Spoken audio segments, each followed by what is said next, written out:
Picture this: the year is 336 BCE, and the streets of ancient Pella are buzzing with whispers. A young man, barely 20 years old, stands before his father's bloodied corpse, the king of Macedon cut down in cold blood. The weight of a fractured kingdom presses down on his shoulders, and the world holds its breath. This is Alexander, soon to be called the Great, standing at the precipice of history. In that single moment, the fate of empires hung in the balance. What followed would ripple across centuries, reshaping cultures, borders, and the very idea of what one person could achieve. But here's the thing: this wasn't just a turning point for Alexander. It was one of those rare, electrifying moments that changed everything. And it's just one of 35 pivotal events in classical history that shaped the world as we know it. Think about the stories we've all heard: the fall of Rome, the rise of Athens, the conquests that redrew maps. But what if I told you there's so much more lurking beneath the surface? Forgotten betrayals, shocking alliances, and mysteries that historians still argue over today. These aren't just dry facts in a textbook. They're the dramatic, pulse-pounding moments when everything could have gone differently. A single decision, a burst of courage, a stroke of luck, and suddenly the course of civilization veers onto a new path. That's what we're uncovering together: the hidden threads that connect these events, the surprising truths behind the legends, and the echoes of these ancient turning points that still resonate in our lives today. So why does this matter to you? Because history isn't just about the past. It's about understanding the forces that shaped our world, the ambitions, the failures, the strokes of genius that built the foundations of modern life.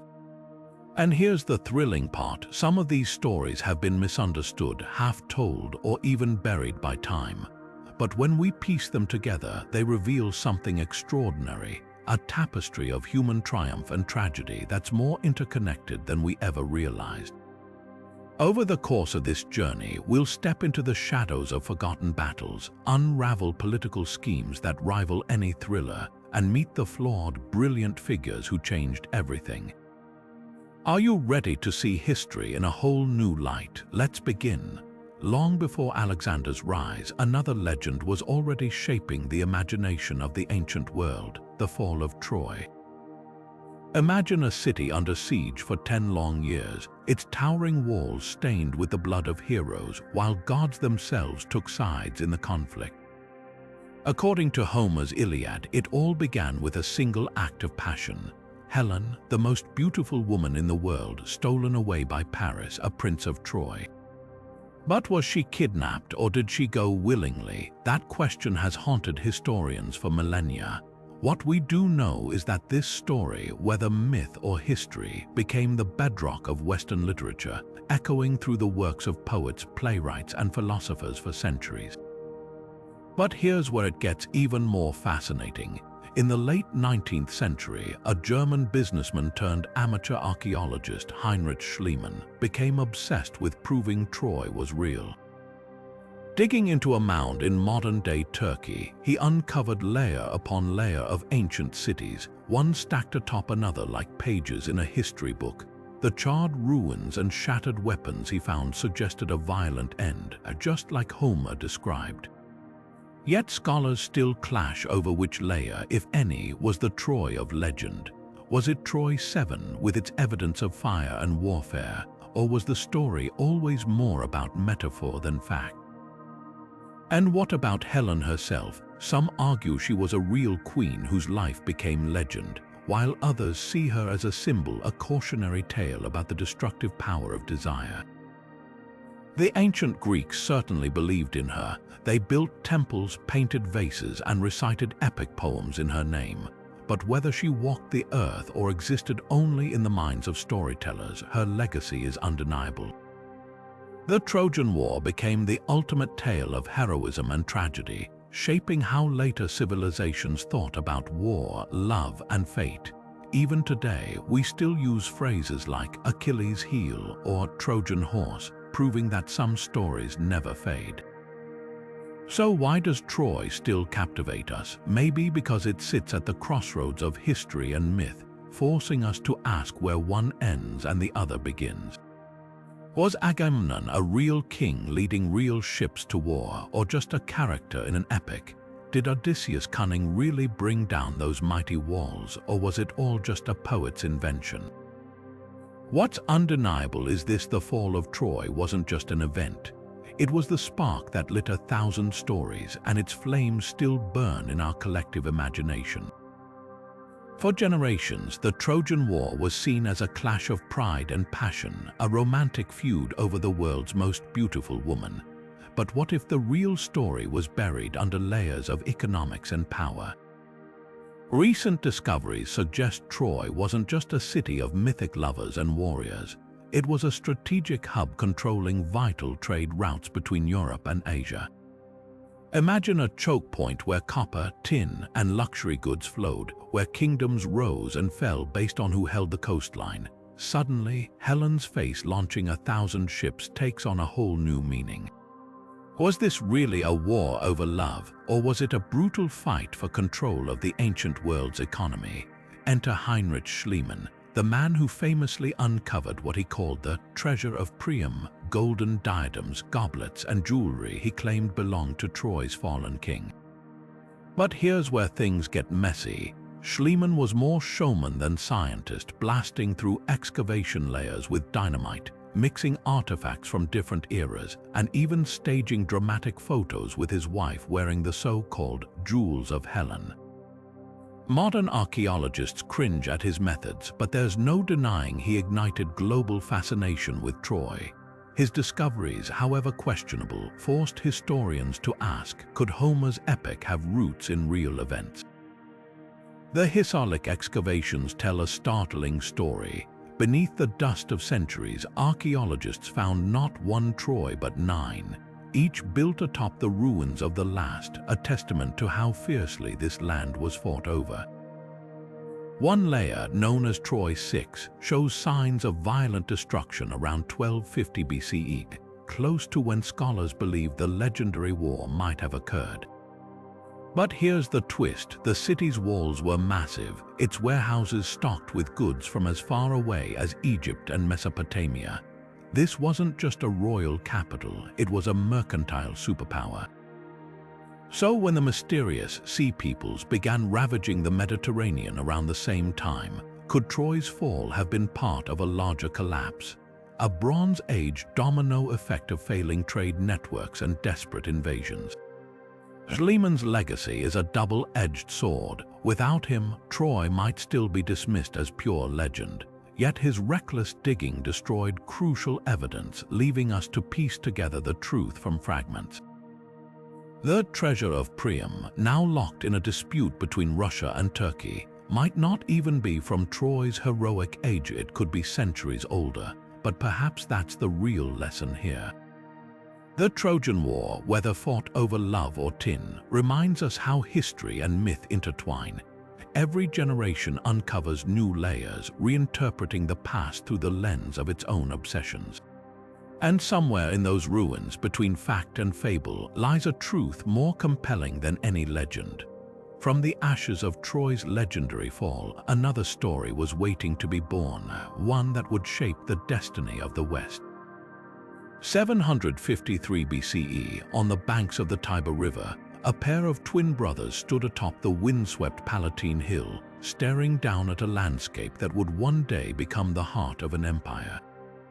According to legend, this was the moment Rome began, with Romulus drawing a sacred boundary in the dirt and Remus laughing as he leaped over it, a fatal mistake that would splatter his blood across the very foundation of the city. But here's the thing. What if this dramatic origin story passed down for centuries was just that, a story? Archaeologists picking through the layers of Rome's earliest days tell a different tale. Beneath the marble monuments and imperial forums, they've uncovered something far humbler: the post holes and thatched roofs of Iron Age huts, their circular imprints still visible in the soil. These weren't the dwellings of legendary heroes, but of farmers and shepherds, people who chose this spot for its strategic heights and fertile river valley. The remains date back to the 9th century BCE, centuries before Romulus supposedly took his first breath. So how did a cluster of villages become the eternal city? Livy, Rome's great historian, wrote vivid accounts of the twins' divine origins, how they were suckled by a she-wolf, raised by a shepherd, and destined to rule. But even he admitted his stories were clothed in poetic tales more than fact. The truth seems to be a slow simmer rather than a single boiling point. Palatine Hill wasn't empty when Romulus arrived. It was already home to Latin tribes, Etruscan traders, and wandering shepherds. Over generations, these settlements merged, their alliances forged through trade, marriage, and inevitably conflict. The founding of Rome might have been less a dramatic birth and more a quiet evolution, a series of practical decisions by ordinary people trying to survive. Yet the myth persists, and for good reason. Romulus and Remus gave Rome something every great civilization needs: a sense of destiny. That story of divine twins chosen by the gods transformed a muddy hilltop into an idea, a city ordained for greatness. And maybe that's the real power of Rome's origin. Whether fact or fiction, the legend became a self-fulfilling prophecy, shaping the ambitions of every general, senator, and emperor who followed. After all, if your city was born from the blood of brothers, what couldn't it conquer? Now consider this: what if Rome's legendary founders weren't even Roman? Beneath the myths of Romulus lies a far more complex truth. For over a century, Rome wasn't ruled by Latin kings but by outsiders, the enigmatic Etruscans, whose advanced civilization dominated central Italy centuries before Rome's rise. Their influence runs like hidden wiring through Rome's early history, shaping everything from architecture to religion. Take the Cloaca Maxima, that colossal sewer system still functioning today. Modern visitors strolling past the Roman Forum rarely realize they're walking atop an engineering marvel built not by Romans, but by Etruscan laborers under the orders of Rome's last Etruscan king, Tarquinius Superbus. The scale of this project was staggering for the 6th century BCE. Workers chiseled through volcanic rock to create tunnels wide enough for a horse-drawn cart, channeling waste and floodwaters into the Tiber. This wasn't just practical, it was political theater. By taming the marshy valley between Rome's hills, the Etruscans transformed a disease-ridden swamp into prime real estate, proving their mastery over nature itself. Yet here's the irony: the same dynasty that gifted Rome this infrastructure would be violently overthrown, their legacy erased from official histories.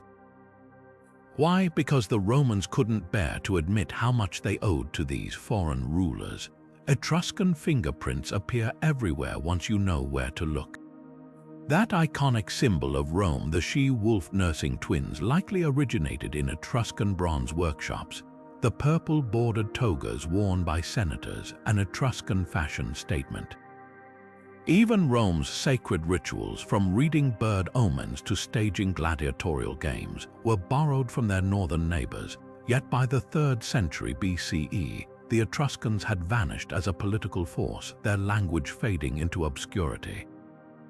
What happened? Climate studies reveal a clue: tree rings from Etruria show severe droughts in the 5th century BCE, crippling agriculture just as Rome grew stronger.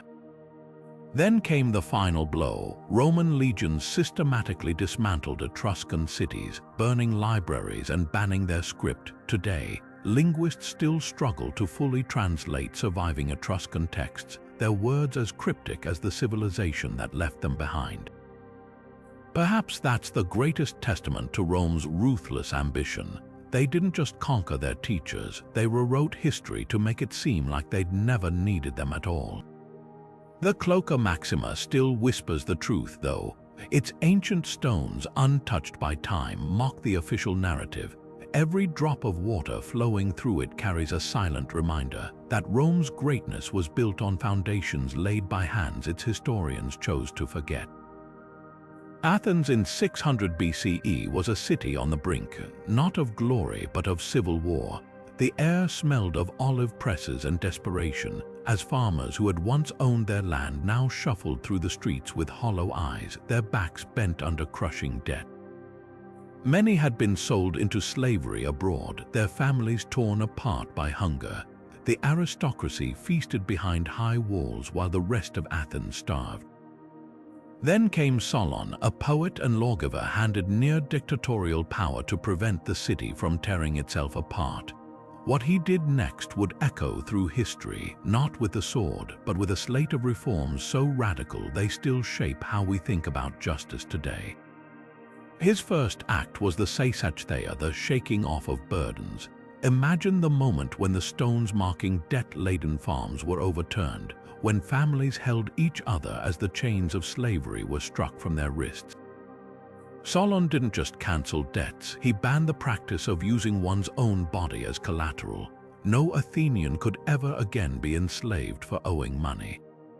But here's where it gets even more revolutionary. He didn't stop there. He repurchased those already sold abroad, bringing exiles home with funds drained from the coffers of the wealthy. The oligarchs who expected him to protect their interests were furious, but Solon stood firm.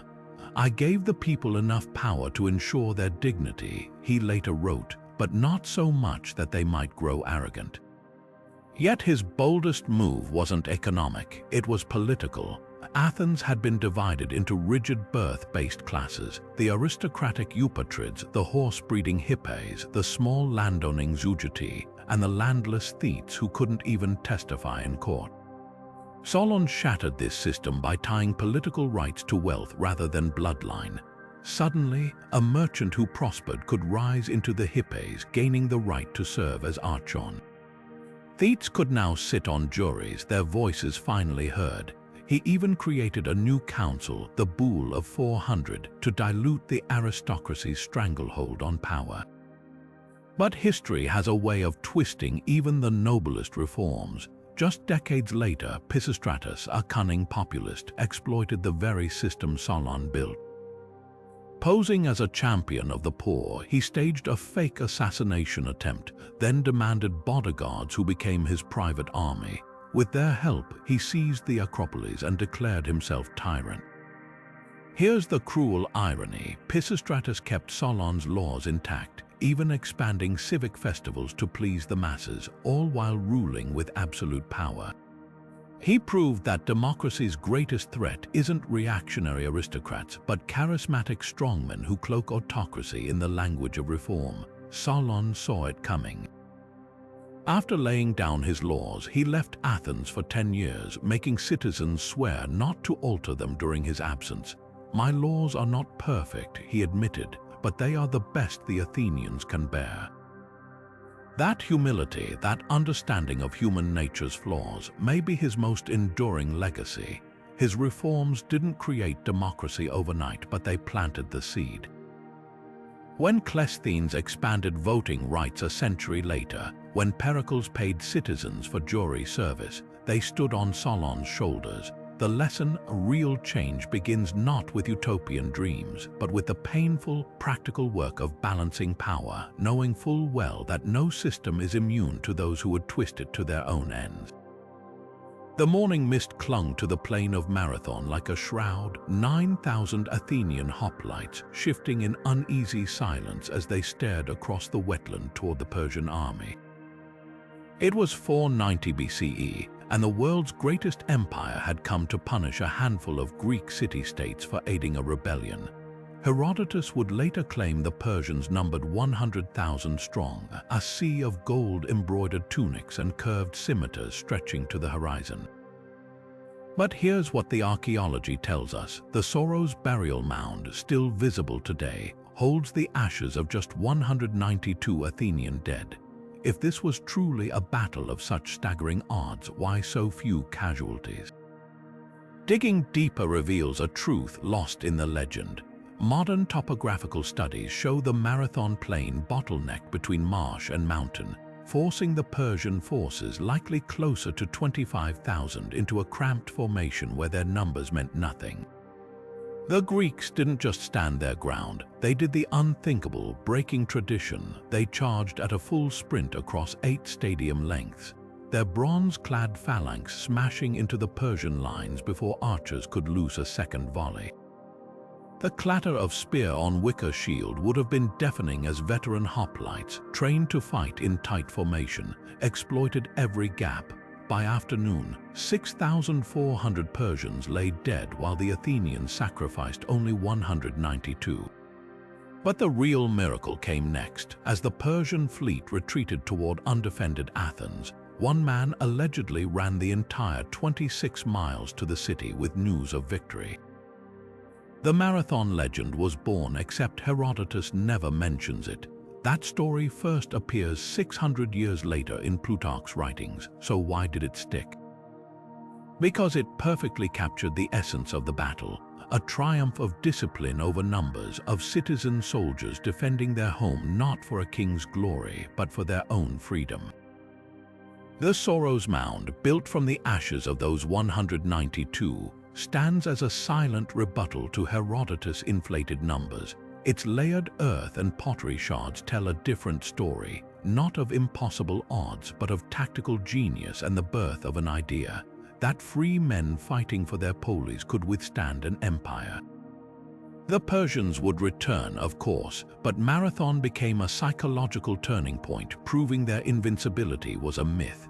When those hoplites carved their victory into stone monuments, they weren't just celebrating a battle. They were declaring a new era, one where the West's identity as the underdog defender began.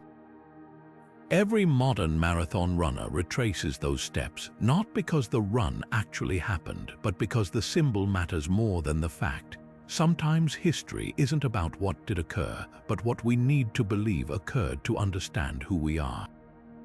The victory at Marathon didn't just save Athens, it rewrote Greek identity overnight. Suddenly, this scrappy coalition of city-states had proof they could defy an empire, and Athens wasted no time spinning the story to its advantage. Walk through the Stoa Poikile decades later, and you'd see a sprawling fresco depicting the battle, with gods fighting alongside Athenians while the Spartans who arrived too late to help were conspicuously absent. But Sparta had its own version. In their telling, their delayed arrival wasn't incompetence, it was divine necessity. They claimed a religious festival bound them until the full moon, framing their tardiness as piety rather than failure. These competing narratives reveal a truth sharper than any spear. History belongs to those who control the story. Then there's Pheidippides, the runner whose legend eclipsed reality. Modern marathons celebrate his alleged sprint to Athens after the battle, but Herodotus tells a darker tale. Days before Marathon, this same courier ran 140 miles to Sparta in under 48 hours, begging for reinforcements. Spartan elders, ever cautious, delayed until the moon's phase permitted marching. By the time their forces arrived, the battle was over. Here's the twist: Pheidippides wasn't some superhuman athlete. He was a hemrodromos, one of many professional messengers trained for such runs. And that final, fatal dash to Athens, a pure fiction, concocted centuries later when Roman poets mashed up the stories. Yet the irony is delicious. Today's marathon runners unknowingly reenact a myth while ignoring the real feat. The Sparta Run, a brutal test of endurance that would make even modern ultramarathoners wince. The Athens-Sparta route, retraced by athletes in the 1980s, proved Pheidippides' journey was possible but grueling enough to kill him shortly after delivering his message. So why did the false version stick? Because myths aren't about accuracy, they're about meaning. The shortened marathon distance, 26.2 miles, was set at the 1908 London Olympics to fit royal viewing preferences, cementing a chain of misunderstandings that turned propaganda into tradition. Marathon's legacy is a hall of mirrors. The battle itself was a tactical masterstroke, but its cultural afterlife mattered more. Athenian pottery began showing hoplites battling Persians under Athena's gaze, while Sparta quietly chiseled its own heroes onto temple friezes. Even the Sorrows Mound, that silent witness, became a pilgrimage site where generals would later pray before war. The truth, Greece wasn't unified by victory. It was fractured by competing claims to glory. And in that fracturing, something unexpected emerged, a pan-Hellenic identity defined not by unity but by rivalry. Every time a modern runner collapses across a finish line, they're chasing not just a myth, but the echo of an ancient propaganda war that still shapes how we remember courage. 12 years after Marathon, Persia returned with vengeance in its veins. Xerxes, son of Darius, assembled the largest invasion force the ancient world had ever seen, a host so vast, Herodotus claims it drank rivers dry. But this time, Greece wouldn't rely on luck or terrain alone. A shaky coalition of city-states formed, with Sparta taking command of the land forces while Athens prepared its secret weapon, 200 triremes built from silver mined at Laurium. Yet the strategy wasn't just about ships or spears. It hinged on deception, desperation, and one man's willingness to manipulate faith itself. Themistocles, Athens' cunning naval commander, faced a problem. The Delphic oracle had delivered a terrifying prophecy. Athens would be destroyed, saved only by wooden walls. Panic spread until Themistocles spun the words to his advantage. Those walls, he argued, weren't fortifications, they were ships. Even more audacious, he claimed the oracle's mention of divine Salames predicted victory at sea. Never mind that the full text warned of mothers weeping for lost sons. Themistocles cherry-picked phrases to sell his vision, his masterstroke using Persia's own spies against them. Leaking false plans of Greek disunity, he lured Xerxes' fleet into the narrow straits of Salamis, where numerical superiority meant nothing.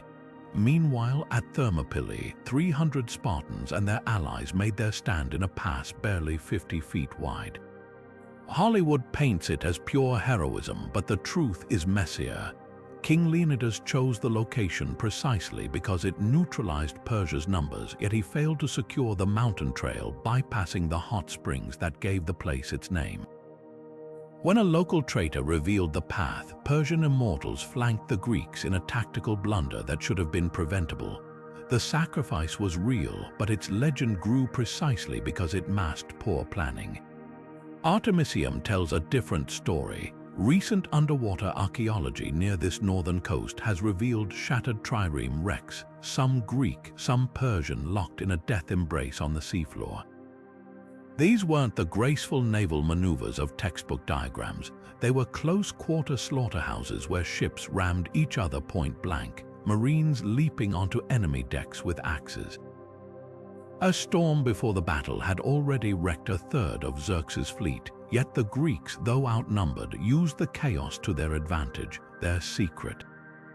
Copper-sheathed rams and crews who knew these waters could outmaneuver heavier Persian vessels. Salamis became the ultimate payoff. As dawn broke on September 25, 480 BCE, the Greek fleet feigned retreat, drawing Persian ships into the strait's choke point.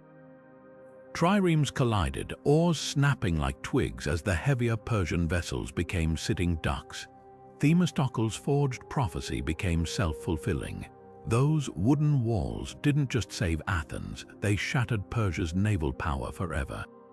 Xerxes, watching from his golden throne on shore, reportedly wept as his fleet burned. Within a year, his land forces would meet disaster at Plataea, but the real turning point was that morning at Salamis. What makes these battles so fascinating isn't just the bloodshed, it's the interplay of myth and reality. Thermopylae's legacy thrives because we crave stories of doomed heroism, while Salamis' brilliance gets overshadowed by its lack of cinematic sacrifice. Yet without Themistocles' oracle manipulation and the trireme crew's skill, Greece might have become just another Persian satrapy. The wrecks at Artemisium whisper a crucial truth. History isn't decided by the strongest, but by those who best exploit chaos, faith, and the narrow spaces where giants stumble. Athens glowed golden in the spring of 431 BCE, its harbor choked with triremes, its treasury overflowing with Delian League tribute. Sparta's declaration of war arrived like a distant thunderclap, predictable yet still unsettling. For decades, these rival powers had circled each other, Athens with its maritime empire, Sparta with its invincible hoplites. But what began as a clash of alliances quickly revealed itself as something darker, a laboratory of human nature under pressure where plague and politics proved deadlier than any spear. Thucydides, the war's chronicler and an Athenian general, saw beyond battlefield maneuvers. His account reveals a chilling truth. The real war wasn't just fought in sieges or naval battles, but in the unraveling of society itself.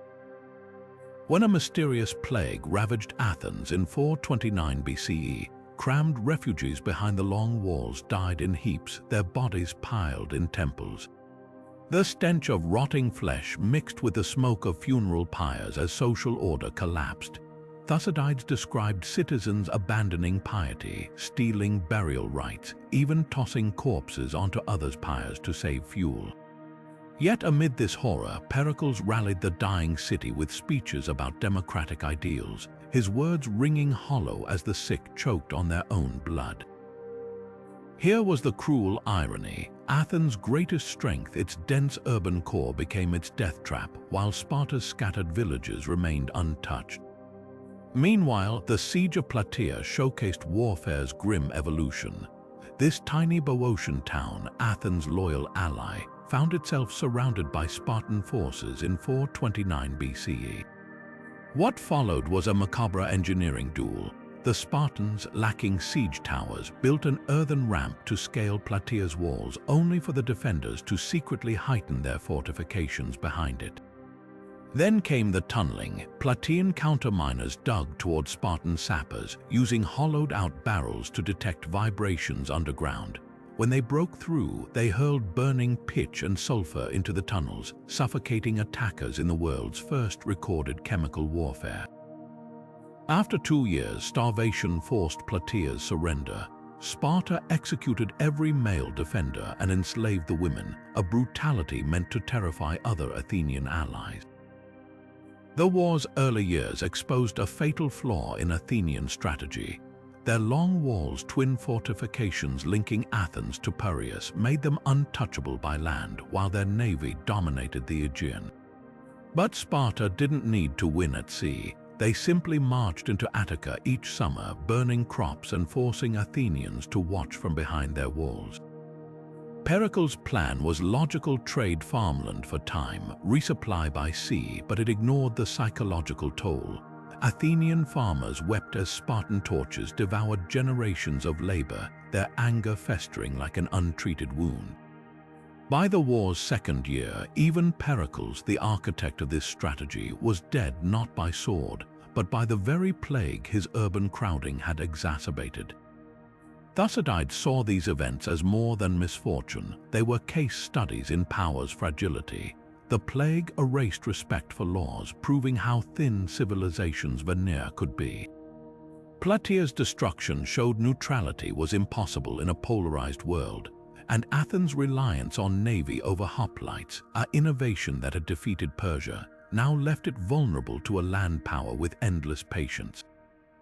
The lesson: grand strategy means nothing if it doesn't account for human desperation, for the way disease and despair can shred the mightiest plans. As the war ground on, both sides would learn another bitter truth: victories often plant the seeds of future defeats. The Athenian fleet setting sail for Sicily in 415 BCE should have been a triumphant sight, 200 triremes gleaming in the Mediterranean sun, their holds packed with enough grain to feed an army. But from the start, something felt cursed. Just days before departure, Vandals mutilated scores of my statues, stone pillars of the god Hermes that guarded Athens' streets. Their faces were smashed, their phallic symbols hacked off. To a superstitious city, this wasn't just vandalism, it was an omen. Then came the lunar eclipse, its shadow creeping across the moon like a bloodstain the night the fleet anchored at Syracuse. General Nicias, a cautious leader at heart, begged to delay, but his co-commander, the brash Alcibiades, scoffed at such fears. Within months, their divided leadership would become the least of Athens' problems. Recent excavations outside Syracuse's ancient walls tell a grim story. Archaeologists uncovering mass graves found skeletons piled like firewood, their bones showing signs of violent death, skulls split by blunt force, ribs notched with arrowheads. Some were shackled at the wrists, suggesting prisoners executed en masse. These weren't just battle casualties, they were the aftermath of a military catastrophe so total it still echoes as a cautionary tale. Athens hadn't just underestimated Syracuse, they'd ignored basic realities. The Sicilian city wasn't some backwater, it was a fortified powerhouse with its own fleet, allied with Sparta, and surrounded by terrain perfect for ambushes. The siege began with typical Athenian confidence. Engineers built a double wall to blockade Syracuse by land, while the navy patrolled the harbor. But Alcibiades, recalled to Athens to face charges over the Hermae scandal, defected to Sparta mid-campaign, taking tactical secrets with him.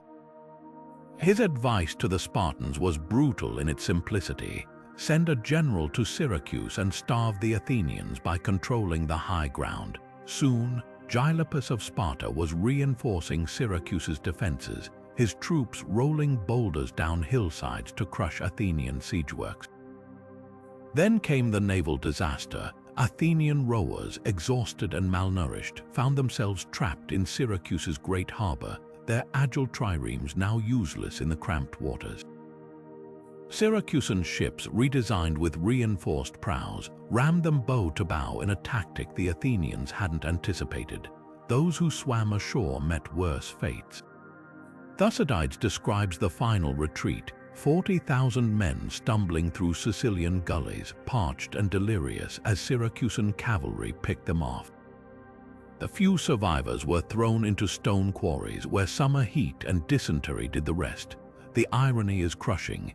Athens had sailed to conquer Sicily partly to secure grain routes, yet their own supply lines stretched impossibly thin. They'd banked on quick victory, but war is rarely so accommodating. When news of the disaster reached Athens, the city refused to believe it at first. How could their invincible navy be gone? The mass graves near Syracuse hold the answer, their silent bones a testament to the perils of overreach. One lesson screams across the centuries: no empire, no matter how brilliant, is immune to the fatal cocktail of arrogance and bad omens. Perhaps the mutilated Hermae were more than superstition after all. In defacing those symbols of safe passage, someone, whether prankster or provocateur, had unwittingly foreshadowed what was coming. Athens wouldn't just lose a fleet in Sicily, they'd lose their aura of invincibility, their treasury, and eventually the war itself. Sometimes the gods don't need to intervene, human miscalculation does their work for them. The air in Athens felt heavy with tension in the spring of 399 BCE. 70 jurors shifted on their wooden benches as an old man stood before them, his piercing gaze sweeping the room. "Men of Athens," Socrates began, his voice steady despite the death sentence hanging over him. "I am not going to argue for my own sake, but for yours." What followed was no ordinary trial. It was a collision of philosophy and power that would echo through millennia. Plato's Apology records these moments with haunting clarity, yet between its lines lurk unanswered questions.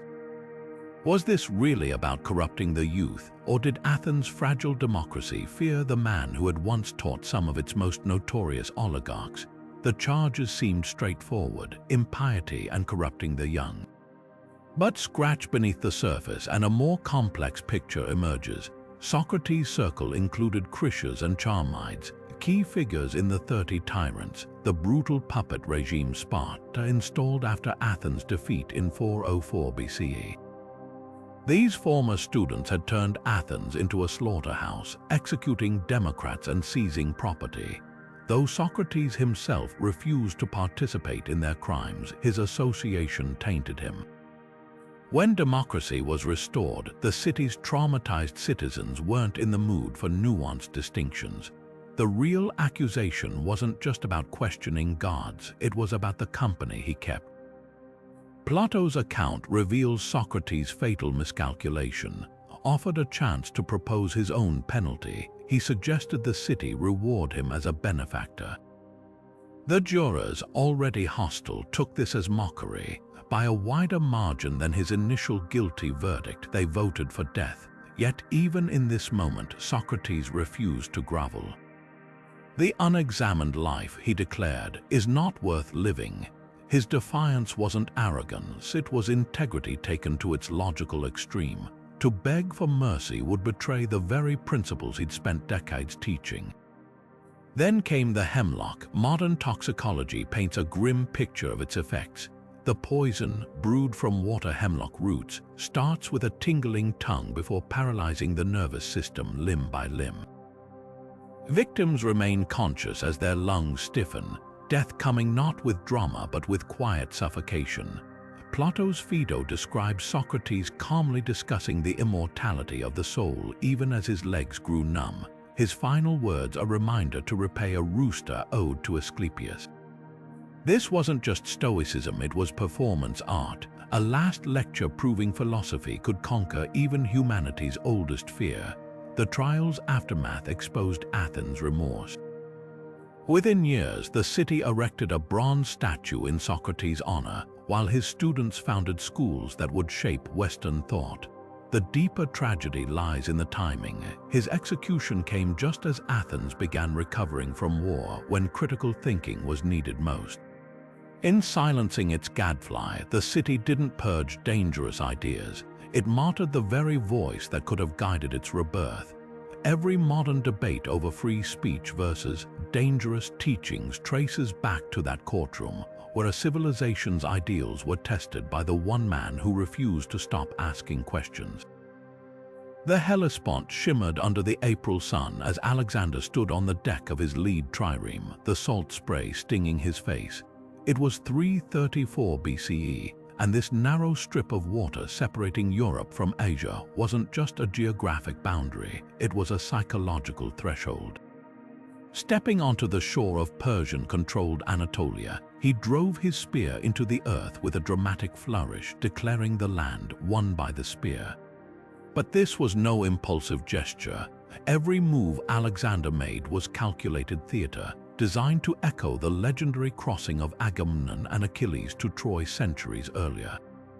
By invoking Homeric myth, he wasn't just invading Persia, he was casting himself as the hero of a new epic. His first stop, the ancient city of Gordium, where a peculiar challenge awaited, the Gordian knot. This tangle of cornel bark, so tightly woven that no ends were visible, was said to bind the yoke of an ancient ox cart tied by King Midas himself. Prophecy declared whoever loosed it would rule Asia. Most leaders would have spent hours painstakingly picking at the knot.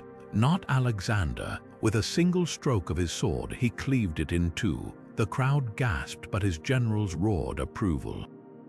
What seemed like brute force was actually strategic genius. The act sent a message across the empire. This young king would not be bound by tradition or superstition. Yet Gaugamela 3 years later would prove his true masterpiece. Facing Darius III's army of 250,000 on the open plains, Alexander's 47,000 Macedonians should have been overwhelmed. Instead, he orchestrated the ancient equivalent of a chess grandmaster's gambit. As the Persian cavalry chased his feigned retreat on the right flank, a deliberate gap opened in the Macedonian center. When Darius' chariots charged through, expecting panic, they found themselves trapped. Alexander's elite companion cavalry pivoted like a door slamming shut, while his phalanx angled sarissas downward to skewer horses and riders alike. The maneuver, later called the hammer and anvil, didn't just win the battle, it shattered Persian morale. Within hours, Darius fled, abandoning his royal insignia in the dirt. But Alexander's propaganda machine hit a snag in Egypt. Entering the Oracle of Siwa in 331 BCE, he expected affirmation of his divine parentage. After all, his mother Olympias had long claimed Zeus fathered him. The priests obliged, addressing him as son of Ammon, the Egyptian equivalent of Zeus. Yet back in Macedonia, this alienated his veteran troops. these hardened soldiers had followed him across deserts and mountains, believing him first among equals, not some distant god-king demanding prostration. The very myth-making that unified his multicultural empire began eroding trust with the men who made it possible. The irony cuts deep. The same theatrical instincts that inspired troops at the Hellespont and dazzled crowds at Gordium ultimately sowed the seeds of discontent. Alexander's genius lay in blending symbolism with strategy. The sword stroke that solved the knot mirrored the precise strike at Gaugamella's decisive moment. But when the line between mortal leader and living god blurred too far, even his brilliance couldn't stitch the fraying bonds of loyalty. The lesson: charisma conquers empires, but only humility holds them together. The banquet hall in Babylon reeked of sweat and spilled wine as Alexander slumped onto his couch, his golden cup slipping from fingers that had once grasped continents. It was June 10, 323 BCE, and the conqueror of Persia had just downed another toast to Hercules, to victory, to the next campaign awaiting in Arabia. Within hours, searing pain would grip his abdomen, and 12 days later, the man who never lost a battle would surrender to an enemy no sword could strike. Poison or typhoid, the debate still rages, but newly translated Babylonian clay tablets might finally tip the scales. Ancient sources tell conflicting stories. Plutarch describes Alexander drinking unmixed wine before collapsing, a detail that aligns with arsenic poisoning symptoms like violent cramps and thirst. Yet Babylonian astronomical diaries, those meticulous records of celestial and earthly events, note something curious. In the weeks before Alexander's death, the scribes documented a plague spreading through the city, with symptoms matching typhoid fever, high fever, delirium, and the characteristic rose-colored rash. Even more telling, the diaries mention Alexander conducting military reviews and meeting ambassadors right up to his final days, hardly the behavior of someone being slowly poisoned by conspirators. Then there's the body's strange journey. After lying in state for months as Egyptian embalmers prepared his remains, Alexander's golden sarcophagus began an odyssey that would last centuries. Ptolemy I hijacked the funeral cortege en route to Macedonia, diverting it to Memphis, then eventually Alexandria. There, in a mausoleum so lavish it became a tourist attraction, Julius Caesar reportedly wept before the conqueror's still-preserved corpse, while Octavian allegedly broke off a piece of his nose, an act of petty vandalism by history's newest emperor toward his legendary predecessor. The real mystery starts when the tomb vanishes. By the 4th century CE, Christian riots against pagan symbols may have destroyed it. Some medieval travelers claim to see Alexander's mummy in a Cairo mosque displayed to boost pilgrim donations. But the most tantalizing clue comes from 21st century archaeologists. Using ground-penetrating radar under modern Alexandria's bustling streets, they've identified potential chambers near the ancient royal quarter, one containing an unusual concentration of gold leaf and marble fragments. Could this be the long-lost sarcophagus, its priceless contents waiting beneath parked cars and cafes? What makes Alexander's death so endlessly fascinating isn't just the whodunit, it's how even his corpse became a political weapon. Ptolemy used possession of the body to legitimize his rule in Egypt, much like Alexander had leveraged Achilles' tomb during his own campaigns. The Babylonian diaries, now fully deciphered, add another layer. Their clinical detachment, recording eclipsed dates and grain prices alongside the king's illness, suggests typhoid was the true killer. Yet in the end, the cause matters less than the consequence. A world without Alexander fractured instantly, his generals carving his empire into warring fragments. His body may have disappeared, but his shadow never did. Every conqueror from Caesar to Napoleon would measure themselves against the man who died at 32. Leaving behind not just a legend, but a cautionary tale about the limits of mortal ambition. The temple walls of Memphis still radiated heat from the noonday sun when the priests gathered in 1960 BCE. their ceremonial garb sweltering under the Egyptian sun. But this wasn't just another decree, it was a masterpiece of political theater, chiseled into black basalt for eternity. The Rosetta Stone, as it would later be called, bore the same message in three scripts: formal hieroglyphs, the everyday demotic, and the Greek of Ptolemy V's occupying government. To the average Egyptian, it probably looked like bureaucratic tedium, another tax break for the clergy wrapped in flowery praise for a teenage pharaoh. But 2 millennia later, those chiseled words would crack open a civilization's secrets like a pharaoh's tomb. For centuries, hieroglyphs had been a locked door. Medieval Arab scholars thought they were pure symbolism, each owl or lotus flower representing abstract ideas. Renaissance magicians like Athanasius Kircher spun wild theories about them encoding Hermetic mysticism. Then came Napoleon's troops digging fortifications in 1799 near Rosetta, their shovels striking the dark slab. The French immediately recognized its potential, but the British snatched it after Napoleon's defeat, sending it to the British Museum where scholars would wrestle with its riddles for decades. Enter Thomas Young, the English polymath who made the first real breakthrough. He noticed that certain hieroglyph groups circled with a cartouche and oval frame matched the phonetic spelling of Ptolemy in the Greek text. This was revolutionary. Hieroglyphs weren't just pictures, they could represent sounds too, but Young hit a wall, convinced the system was only partially alphabetic. The real key lay with Jean-François Champollion, a linguist so obsessed he taught himself Coptic, the liturgical descendant of ancient Egyptian, believing it held clues. In 1822, he realized hieroglyphs were a hybrid system. Some symbols stood for sounds, others for whole words, and still others as classifiers. The name Ramses, for instance, combined the sun god Ra's symbol with the glyph for born of, proving these weren't just sacred doodles but a complex writing system. But here's what most miss: the stone's message itself is a masterclass in ancient propaganda. The Greek portion thanks Ptolemy for gifts to the temples, painting him as a benevolent ruler, a stark contrast to historical accounts of his troubled reign. The hieroglyphic version goes further, calling him the god who makes justice manifest, a title usually reserved for native pharaohs.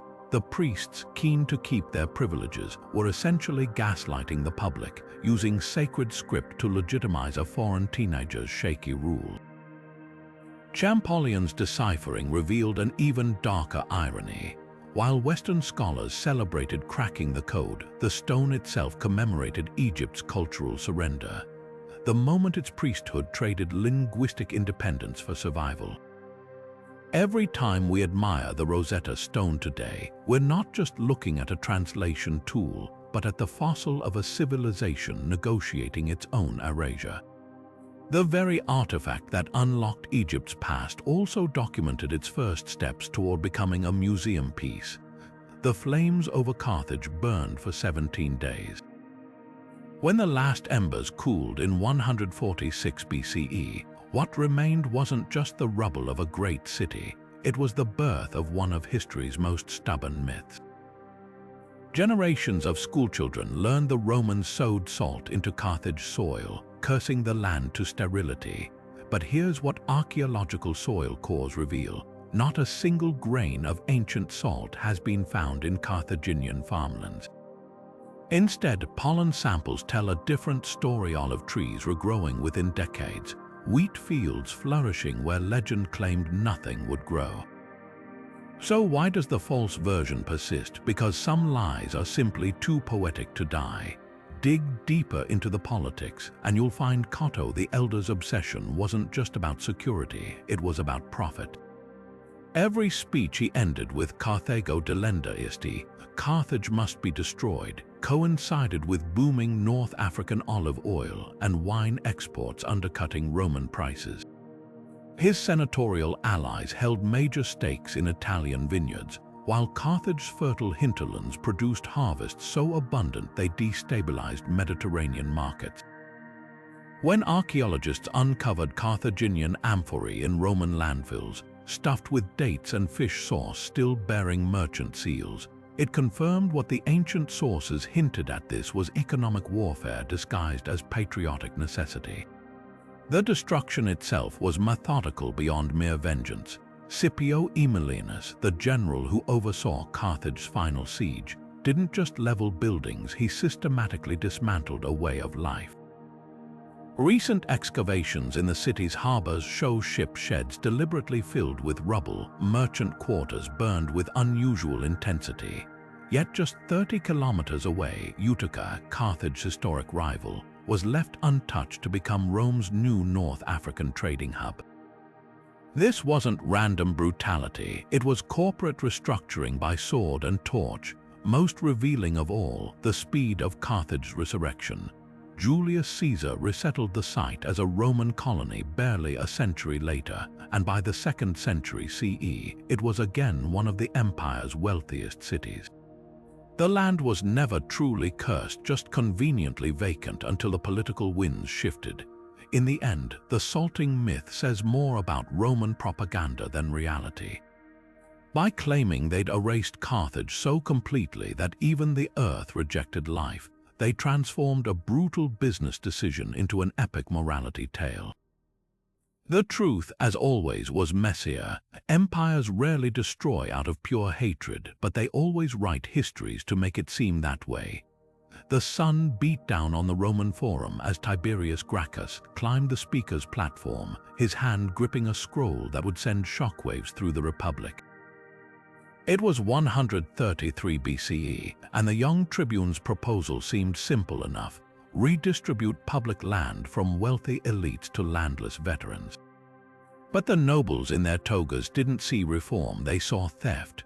What followed wasn't just political debate, it was the first crack in Rome's foundation, revealing how far the powerful would go to protect their privileges. Archaeologists studying the Forum's sacred boundary stones, the very markers Tiberius sought to append, found something telling. These weren't mere property lines, they were physical manifestations of an unwritten code. The elite had been illegally hoarding vast tracts of Ager Publicus, land meant for all citizens, while soldiers returning from Carthage found their family farms swallowed by debt. Tiberius' crime wasn't radicalism, it was exposing the hypocrisy. His plan capped land holdings at 300 acres per family, with excess redistributed to the poor. Fair, absolutely, threatening, catastrophically so. The backlash was swift and brutal. When Tiberius bypassed the Senate to take his bill directly to the People's Assembly, his opponents claimed he sought kingship. On election day, a mob of senators led by his own cousin bludgeoned Tiberius to death with wooden stools, tossing his body into the Tiber. The message was clear: reform would be met with sanctioned murder. Yet the bloodstains on the Senate floor couldn't wash away the truth. Tiberius' murder exposed the Republic's rot, a system where elites would rather kill than share an acre. 10 years later, his brother Gaius picked up the torch, pushing reforms even further. He proposed grain subsidies, jury reforms to include equestrians, and citizenship for Italian allies.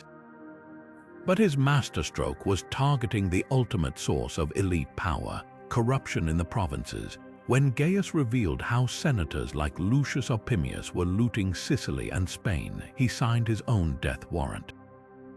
Opimius, armed with a novel final decree from the Senate, led another massacre. Gaius supporters were hunted through the streets, their bodies thrown into the same river as his brothers. The parallels today are impossible to ignore. Like modern corporate landlords buying up neighborhoods, Rome's aristocracy used legal loopholes and political clout to monopolize land. Tiberius' 300-acre limit, that's roughly equivalent to today's debates over billionaire wealth caps. And just as the Gracchi were vilified as populist rabble-rousers, modern reformers face smear campaigns painting basic fairness as radical. The sacred boundary stones have simply been digitized, now they're shell companies and offshore accounts. Yet here's the haunting difference. The Gracchi's murders marked Rome's first descent into political violence as policy, a precedent that paved the way for Sulla's proscriptions and Caesar's civil wars. When elites normalize bloodshed to protect their interests, democracy becomes a hollow shell. Those boundary stones Tiberius fought over still exist today, not as relics but as warnings. Every time we dismiss wealth inequality as inevitable or paint redistribution as dangerous, we're echoing the senators who raised those bloody stools. History doesn't repeat itself, but it sure knows how to rhyme. The shackles bit deep into Spartacus' wrists as he shuffled through the torchlit tunnels beneath the ludus of Lentulus Batiatus. Capua's gladiator barracks weren't the Hollywood fantasy of gleaming training grounds. Archaeologists scraping through the ruins found something far darker. The cells measured barely 3 paces wide, their walls scarred with tallies counting days until death. In the drainage channels, pig bones mixed with human teeth suggest the high-protein diet trainers boasted about was just slaughterhouse scraps. This was the truth behind the legend, not noble warriors honing their craft, but desperate men treated like livestock, their worth measured in how many minutes they could entertain a crowd before being discarded. When Spartacus and 70 others smashed their way free in 73 BCE, they didn't just escape, they exposed Rome's hypocrisy. The same society that prized individual virtus in its legends reacted with horror when enslaved men displayed it. Crassus, the richest man in Rome, saw opportunity in the crisis. His solution: decimation was psychological warfare disguised as discipline. After his legions faltered in battle, he ordered the offending cohort to draw lots. Every 10th man was clubbed to death by his own comrades while the survivors watched. The message was clear: rebellion would be met with calculated terror, not just brute force. The final act played out along the Appian Way in 71 BCE.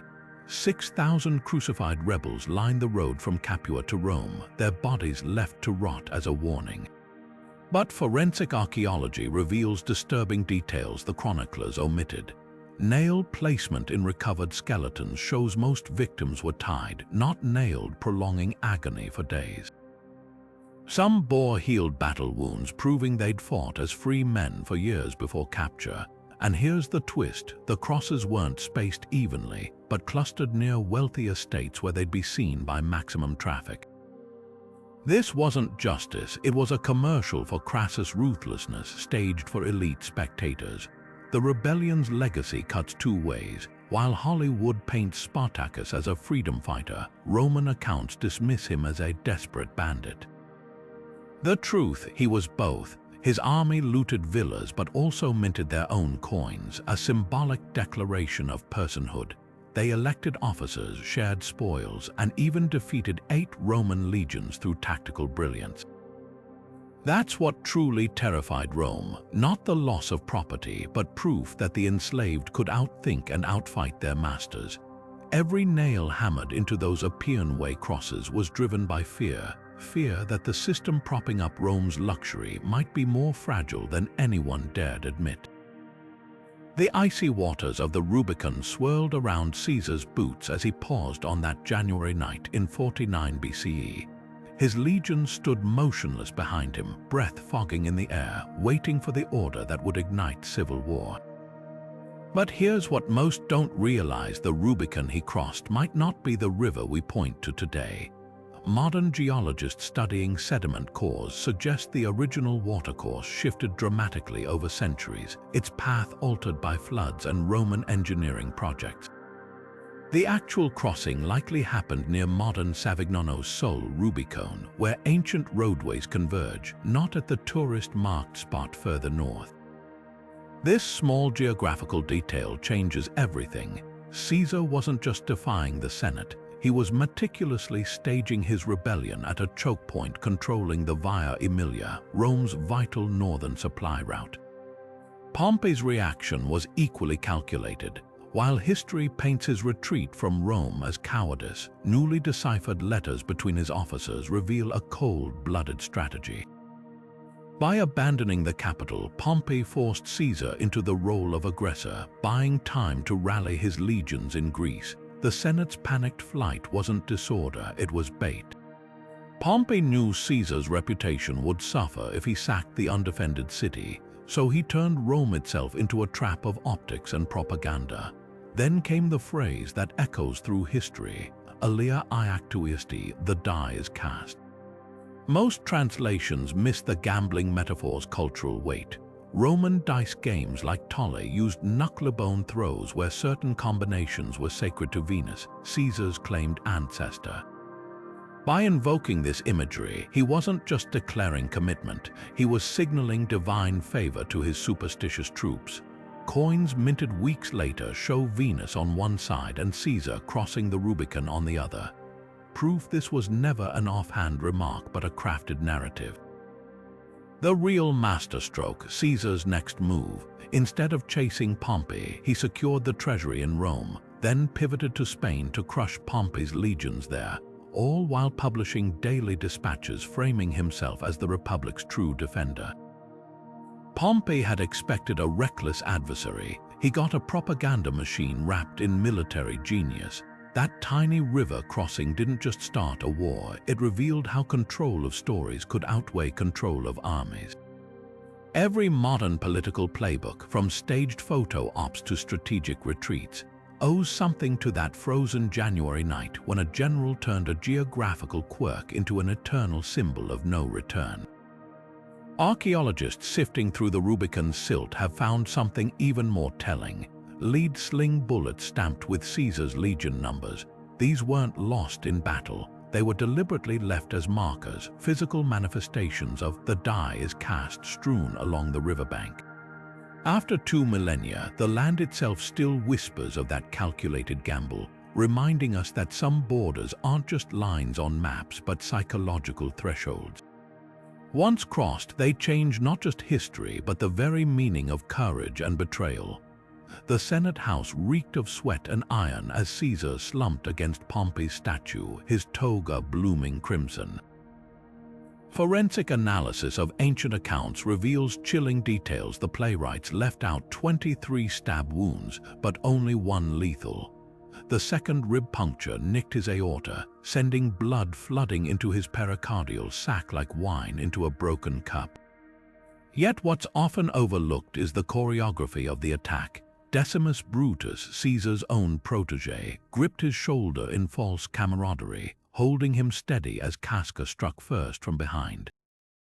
This wasn't spontaneous chaos, it was a murder staged with the precision of a gladiatorial troupe. Decimus' betrayal cuts deeper than Brutus' famous blade. While history immortalizes Marcus Brutus as the idealistic conspirator, Decimus was the insider who exploited Caesar's trust. As governor of Gaul, he'd commanded legions under Caesar and even shared his tent during campaigns. That intimacy made his role pivotal. He's the one who convinced Caesar to attend the Senate that day, dismissing concerns about ominous dreams with a laugh. Later, as Caesar choked on his own blood, it was Decimus who allegedly leaned in to whisper, "This is what happens when you surround yourself with flatterers." The line stings with irony. No one had flattered Caesar more convincingly than Decimus himself. Then there's the epilepsy. Ancient sources describe Caesar collapsing mid-battle, his limbs seizing as foamed saliva dripped onto his general's cloak.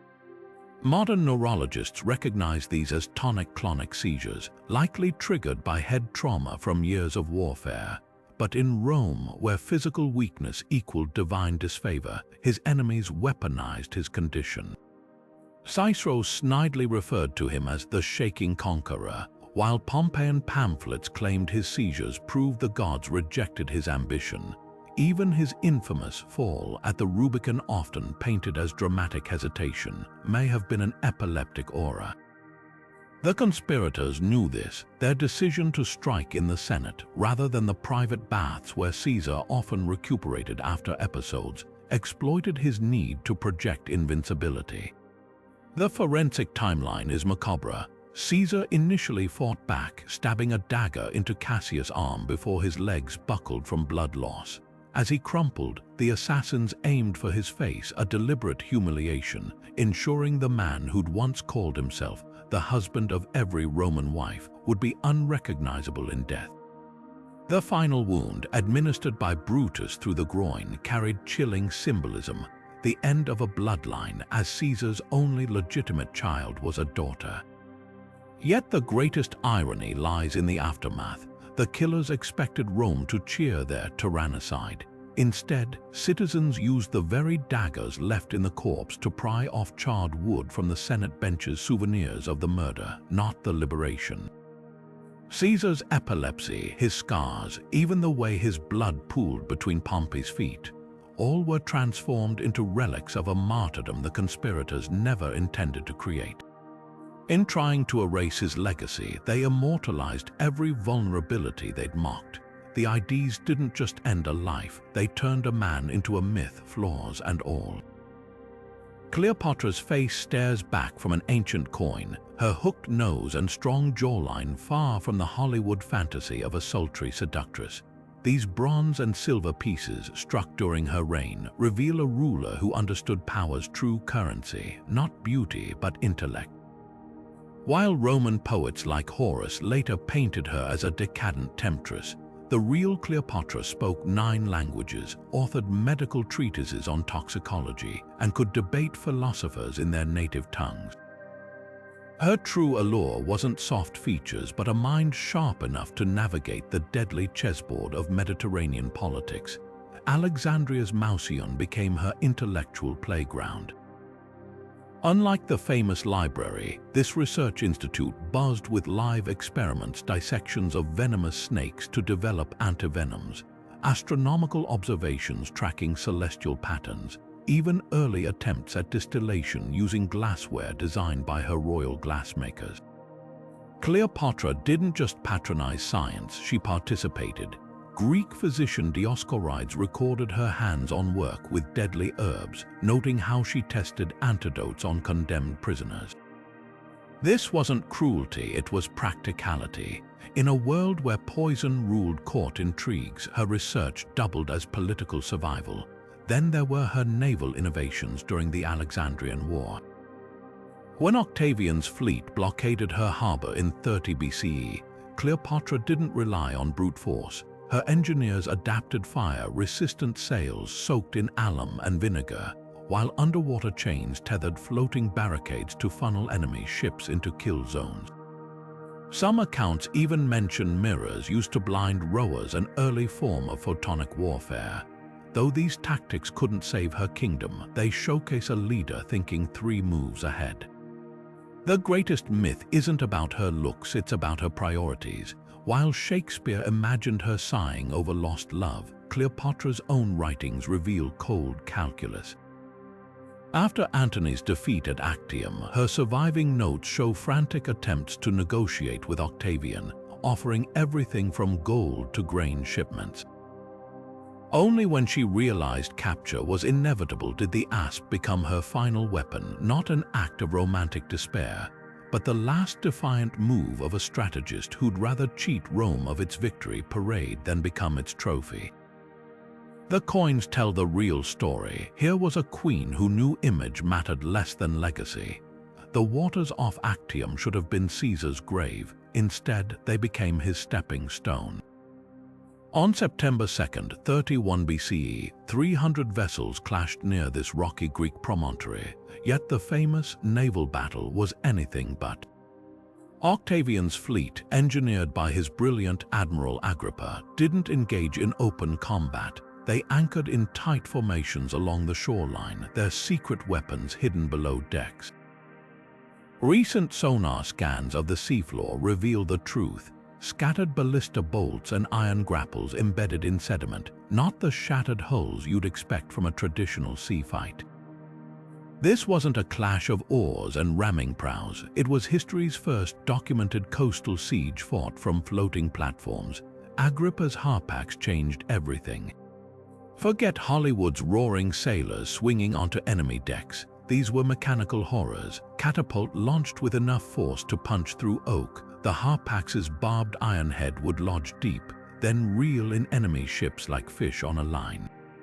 Recovered artifacts show the hooks were tipped with a genius addition, hollow chambers filled with quicklime. When the grapple struck, the powder would explode into blinding clouds, disabling crews before boarding parties even crossed. Antony's heavier vessels, designed for Mediterranean trade routes, became lumbering targets in these shallow waters.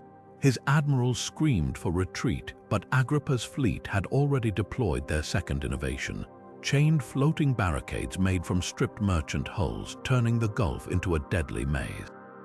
Then came the moment historians still debate: Cleopatra's 60 treasure ships suddenly hoisting their purple sails, slicing through the chaos toward open sea.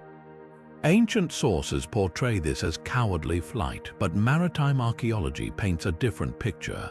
Barnacle-encrusted lead stocks from her vessel's anchors, recently dredged near Crete, prove they'd pre-positioned supply caches along an escape route.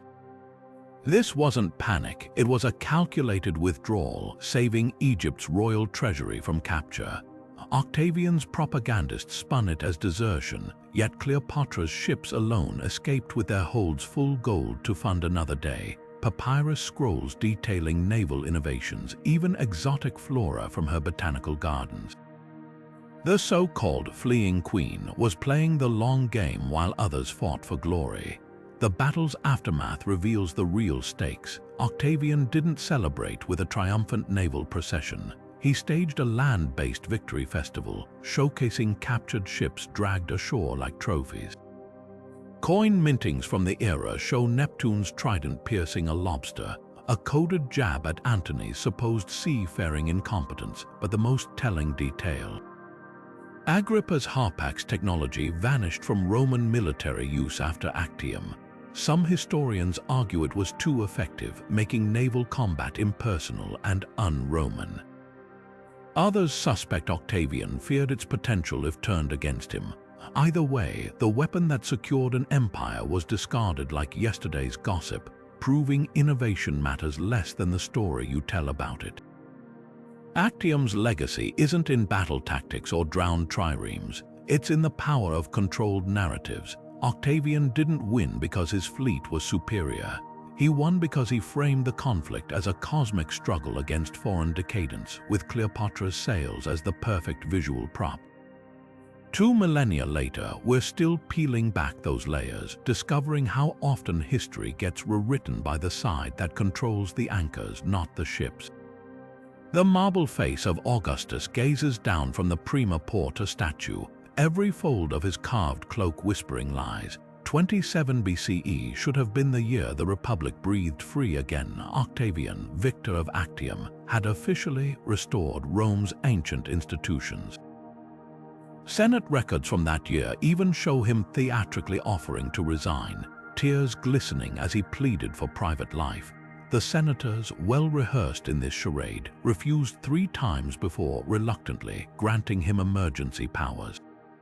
But one detail betrays the farce. The exact same pantomime had been staged years earlier by Julius Caesar. This wasn't restoration, it was rebranding. Nowhere is the illusion more brilliantly crafted than in the prima porta's breastplate. At first glance, it depicts a triumphant scene, the Parthian king returning Rome's stolen legionary standards. But look closer, the celestial gods hover above Augustus, their divine hands guiding history. Tellus, the earth goddess, cradles a cornucopia at his feet, promising prosperity. Even the dolphin and Cupid by his legs aren't decorative. They link him to Venus, mother of the Julian line. This wasn't just armor, it was the first imperial mission statement, broadcasting that Augustus didn't merely rule Rome, he operated with cosmic endorsement. The irony, the man who controlled an empire stretching from Spain to Syria still lived in a modest house on the Palatine. Excavations reveal a residence no grander than a wealthy senator's, its walls adorned with simple frescoes of gardens rather than gold leaf. Compare this to Domitian's sprawling palace built a century later, a gilded monstrosity with its own private stadium, and Augustus' restraint seems almost austere. But that was the point. By keeping his home humble while saturating public spaces with God-tinged imagery, he mastered a new kind of power, the ability to seem like a servant of the state while pulling every string. What makes Augustus' reign so fascinating isn't the strength he projected, but the vulnerabilities he concealed, those restored republican offices. Empty shells, the Senate's debates, scripted theater. Even his title, Augustus, meaning revered one, was carefully chosen to avoid the taint of kingship. The Prima Porta statue, now standing in the Vatican museums, still whispers his greatest lesson. True authority doesn't come from thrones or titles, but from controlling the symbols people unconsciously accept as truth. The Republic didn't die with a dagger's stroke like Caesar's reign. It faded away, replaced by something far more durable because it knew how to wear a disguise. Rain lashed the dense Germanic forest in 9 CE as 3 Roman legions trudged single file along a muddy trail, their armor glinting dully under the oppressive canopy. This wasn't just a march, it was a slaughter waiting to happen. Today, archaeologists sifting through the soggy earth at Chalcis still uncover eerie remnants of that catastrophe. A cavalry mask crushed under a wagon wheel, a silver coin minted the year before stamped with Varus' name, even the fused mass of a Roman shield boss split open by a Germanic axe. These aren't artifacts, they're crime-scene evidence from one of history's most devastating ambushes. Arminius, the architect of this massacre, wasn't some wild barbarian chieftain.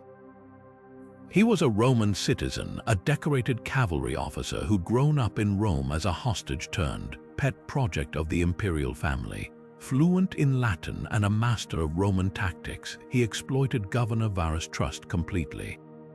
When he warned of a minor rebellion needing quick suppression, Varus took the bait, diverting the 17th, 18th, and 19th legions into this boggy death funnel.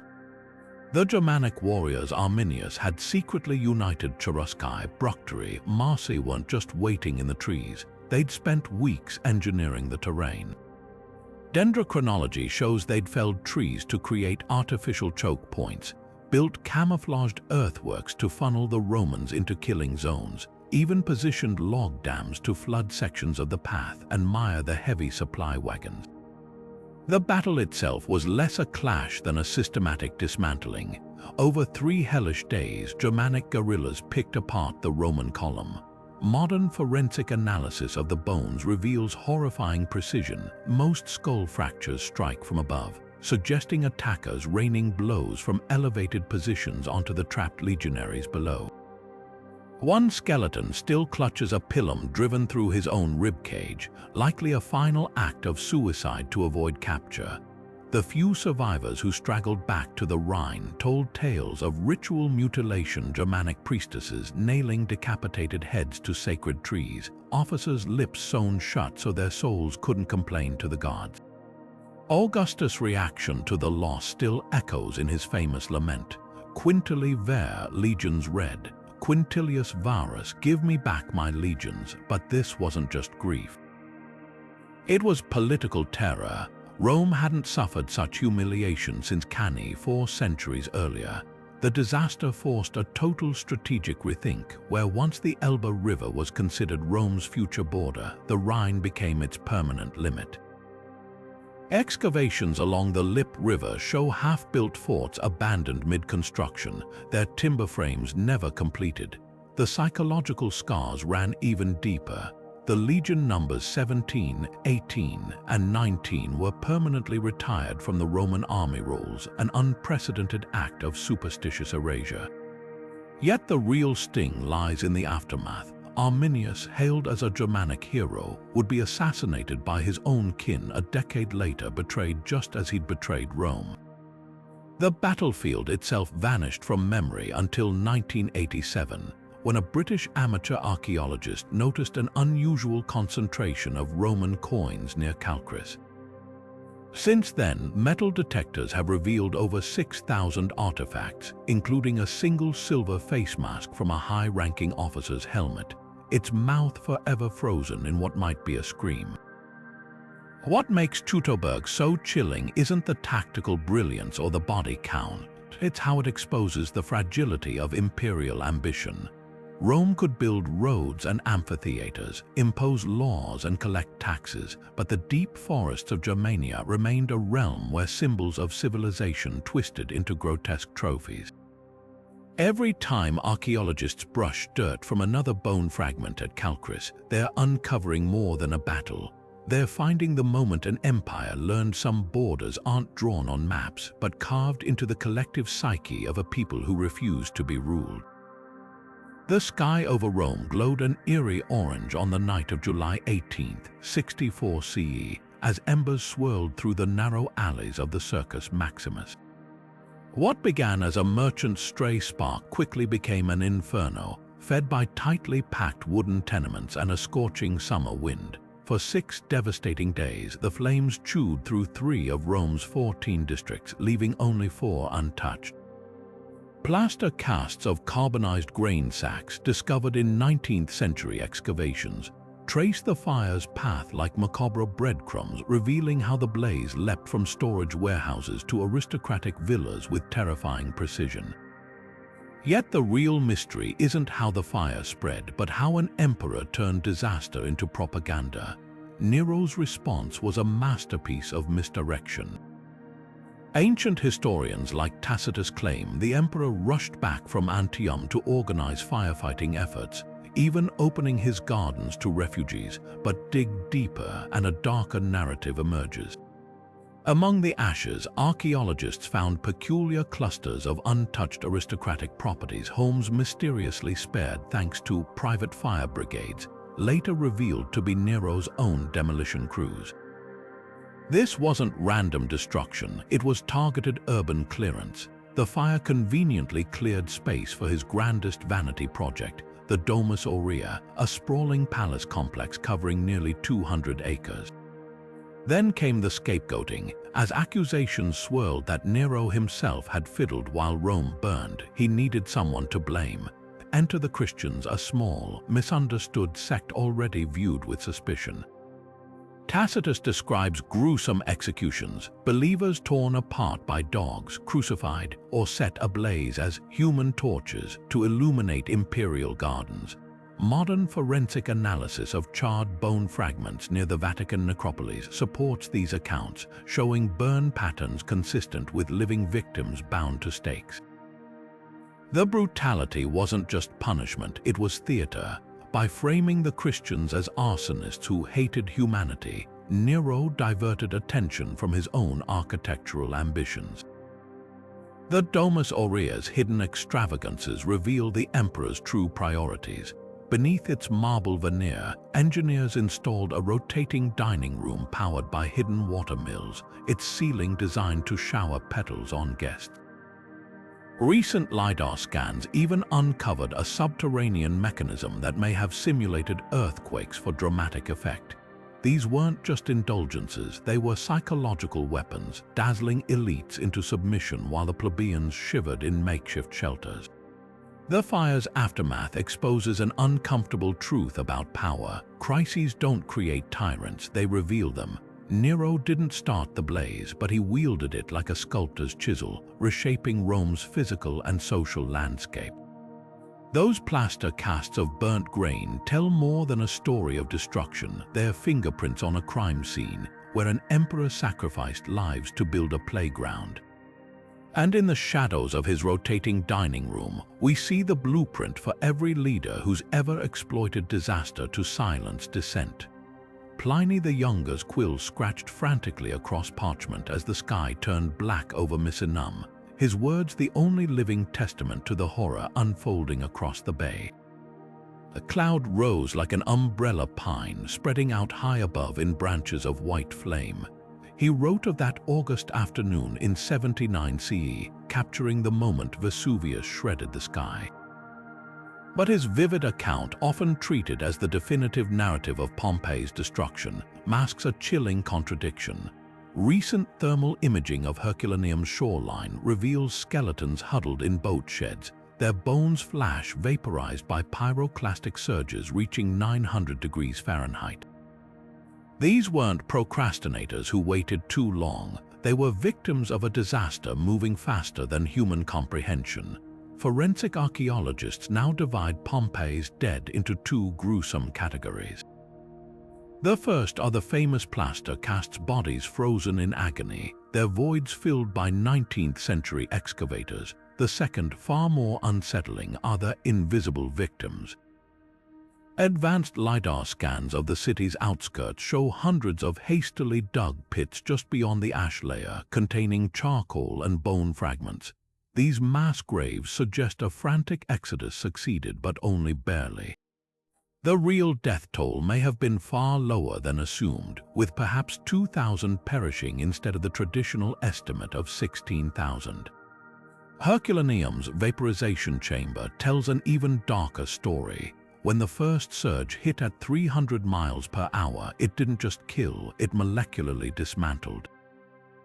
CT scans of skulls found near the ancient marina show teeth exploded from within as brains boiled instantly.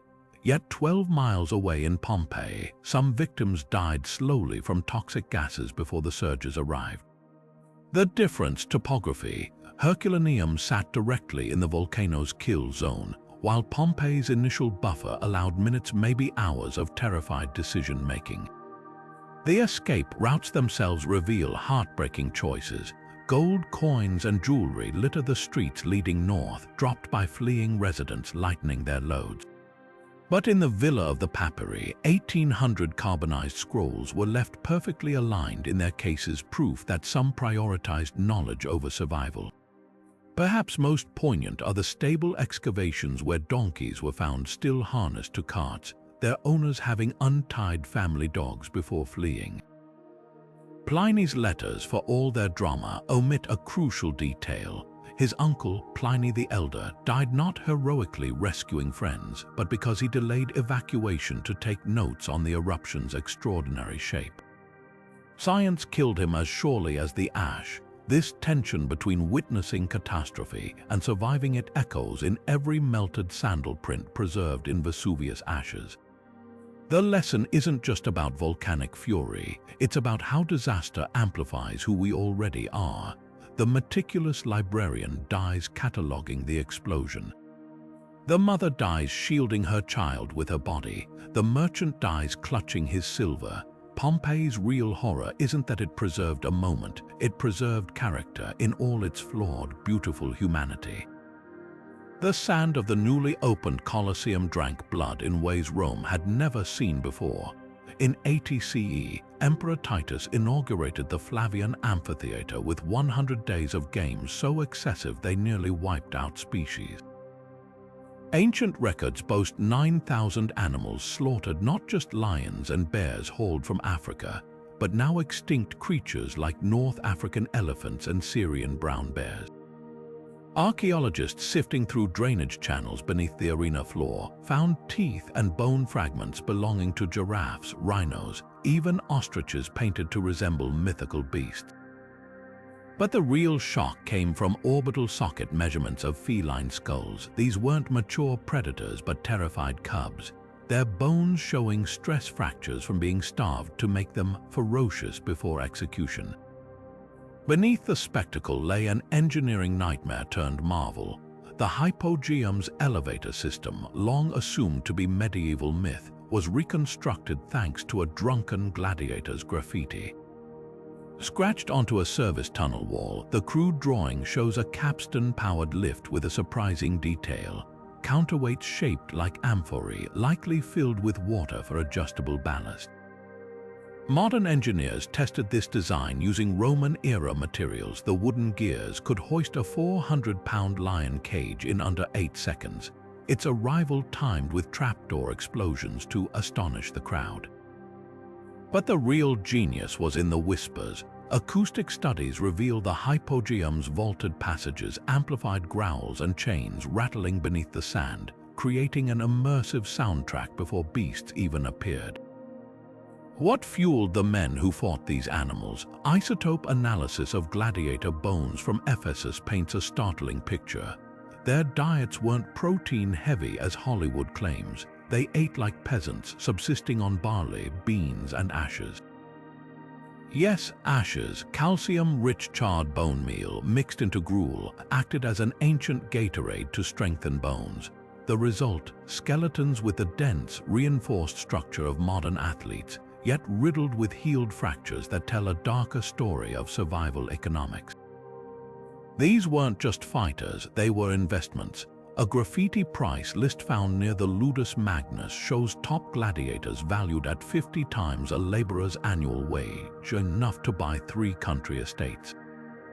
The Colosseum's opening games weren't mere entertainment, they were a grotesque balance sheet. Extinction met engineering, cruelty met commerce, and beneath the roar of the crowd, an empire proved its dominance by turning nature itself into disposable spectacle. Yet those animal bones whisper an uncomfortable truth. Rome's might couldn't stop the ecological reckoning it set in motion. The very species paraded as trophies would vanish from their homelands within centuries, leaving only silent amphitheaters as monuments to excess. Sunlight glints off the gilded bronze eagles at the summit of Trajan's column as Roman citizens crane their necks, tracing the spiraling stone frieze all the way to the top. Dedicated in 113 CE, this 126-foot-tall marble scroll wasn't just a victory monument, it was ancient Rome's answer to an Embark war documentary. Imagine standing at its base, following 23 continuous loops depicting Emperor Trajan's brutal Dacian campaigns, each scene flowing into the next like frames in an epic film strip. But here's what most guidebooks don't mention. Those 2,662 carved figures aren't just art, they are propaganda weaponized with surgical precision. Laser scans reveal startling details invisible from ground level. Dacian warriors, though technically enemies, are carved with unexpected dignity, their beards meticulously detailed, their expressions defiant rather than fearful. Why? Because glorifying worthy adversaries made Trajan's victory seem even greater. Meanwhile, Roman soldiers performed synchronized engineering marvels, building forts, bridging the Danube, even constructing the very column we're examining. This wasn't accidental, it showcased Rome's military-industrial genius as divine inevitability. The most chilling moment hides at the column's midpoint, a scene of Dacian nobles drinking from what appears to be ceremonial cups. Forensic analysis of the carvings suggests they're actually consuming poison rather than surrendering, their faces twisted in agony as Roman soldiers loom nearby.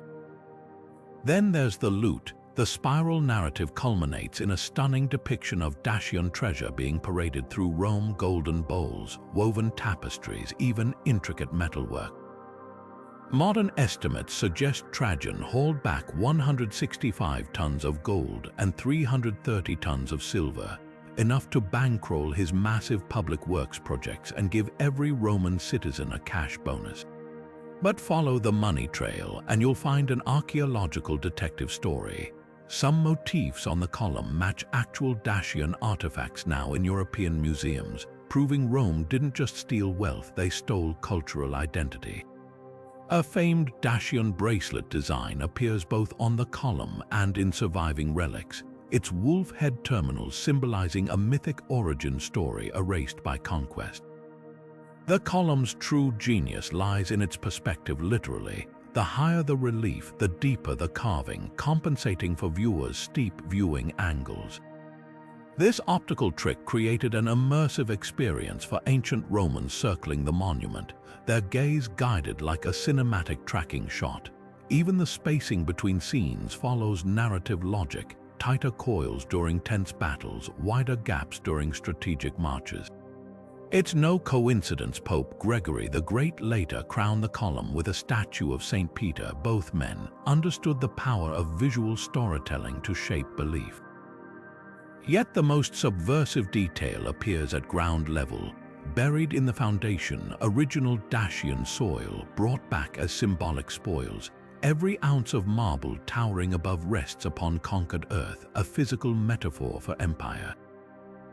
Those spiraling scenes of triumph, so crisp after 19 centuries, whisper an uncomfortable truth. History belongs not to those who lived it, but to those who control the chisel. When we stare up at Trajan's column today, we're not just seeing art, we're standing inside an ancient director's cut, where every frame was edited to ensure only one version of events would survive. The wind howled across the moors as legionaries hacked into the earth. their shovels biting through peat to carve a ditch that would stretch 80 miles coast to coast. Hadrian's Wall, begun in 122 CE, wasn't just a barrier, it was a psychological line in the soil. But the real mystery lies south of the wall, where engineers dug a deep, flat-bottomed trench flanked by earthworks, the vallum. Too wide to jump, too steep to climb easily, yet utterly useless for stopping armies. So why build it? Recent excavations near Magna Fortress reveal clues: animal skulls deliberately placed at intervals, bronze votive plaques etched with Celtic deities alongside Roman ones. This wasn't mere defense, it was a sacred boundary, a zone where even the air was meant to feel different. The vallum didn't just separate Roman from barbarian, it marked the edge of the empire's spiritual claim. Meanwhile, at Vindolanda Fort, ink-stained fingers peeled apart thin wooden tablets preserving whispers no historian expected. The Britunculi are wretched and naked, scribbled one officer's wife, her cursive mocking the locals' supposedly primitive ways. Another tablet complains about beer shipments gone sour, while a birthday invitation reveals a startling intimacy: Roman women hosting gatherings with local chieftains' wives. These aren't dry military records, they're snapshots of cultural contempt and unexpected connection. The real shock: one tablet lists payments to British scouts working for Rome, proving the wretched were already inside the gates. 20 years later, Hadrian's successor Antoninus Pius tried to outdo him, pushing north to build the Antonine Wall. Shorter but more complex, this turf rampart spanned Scotland's narrow waste and failed spectacularly. Soil analysis tells the story. The Antonine's foundation layers are riddled with rushed repairs, while garbage pits contain pottery shards from Germania, evidence of troops too unfamiliar with local terrain to source proper materials. Unlike Hadrian's stone behemoth, this wall was abandoned after mere decades, its garrisons retreating south. The difference: Hadrian understood borders aren't just about geography, they're about capacity. His wall worked because it balanced military might with psychological theater, while the Antonine was just a line on a map doomed by imperial vanity. The truth of Hadrian's Wall emerges not from its stone face but from its shadow. In that ditch, the vallum, we see Rome's unspoken admission: conquests end where rituals begin. The tablet's gossip exposes the human pettiness behind imperial grandeur, and the Antonine's crumbling turf reminds us that even the mightiest empires must choose their limits wisely. Every mile castle and graffito whispers the same lesson: walls don't just keep people out, they define what those inside are willing to fight for. Deep beneath the dust of Judea's hills, the rebels' tunnels still twist like veins of defiance. These weren't just escape routes, they were entire subterranean cities, carved by hand under the noses of Roman legions. Archaeologists mapping the labyrinth near Herodium found something chilling: storage chambers stocked with jars of dates still clinging to their pits, rusted arrowheads stacked in neat rows, even children's footprints preserved in the packed earth. This was more than a military operation. It was a society preparing to vanish underground rather than surrender. The man who lit this powder keg, Schliemann bar Kokhba, a leader so fierce even his coins proclaimed him Prince of Israel, minted over Roman currency to erase imperial symbols strike by strike. But the true firestarter was Rabbi Akiva, the aging scholar who dared to declare Bar Kokhba the Messiah. Dig through Talmudic texts and you'll find the moment that split Jewish history: Akiva passing scripture to prove the rebel leader was the long-awaited deliverer. His students reportedly challenged him: how could a warlord fulfill prophecies of peace? Yet Akiva held firm, staking his theological reputation on a man who'd soon drench the land in blood. Modern scholars debate whether this was desperate hope or political pragmatism, a holy mantle sewn onto a soldier's shoulders to unite fractious sects.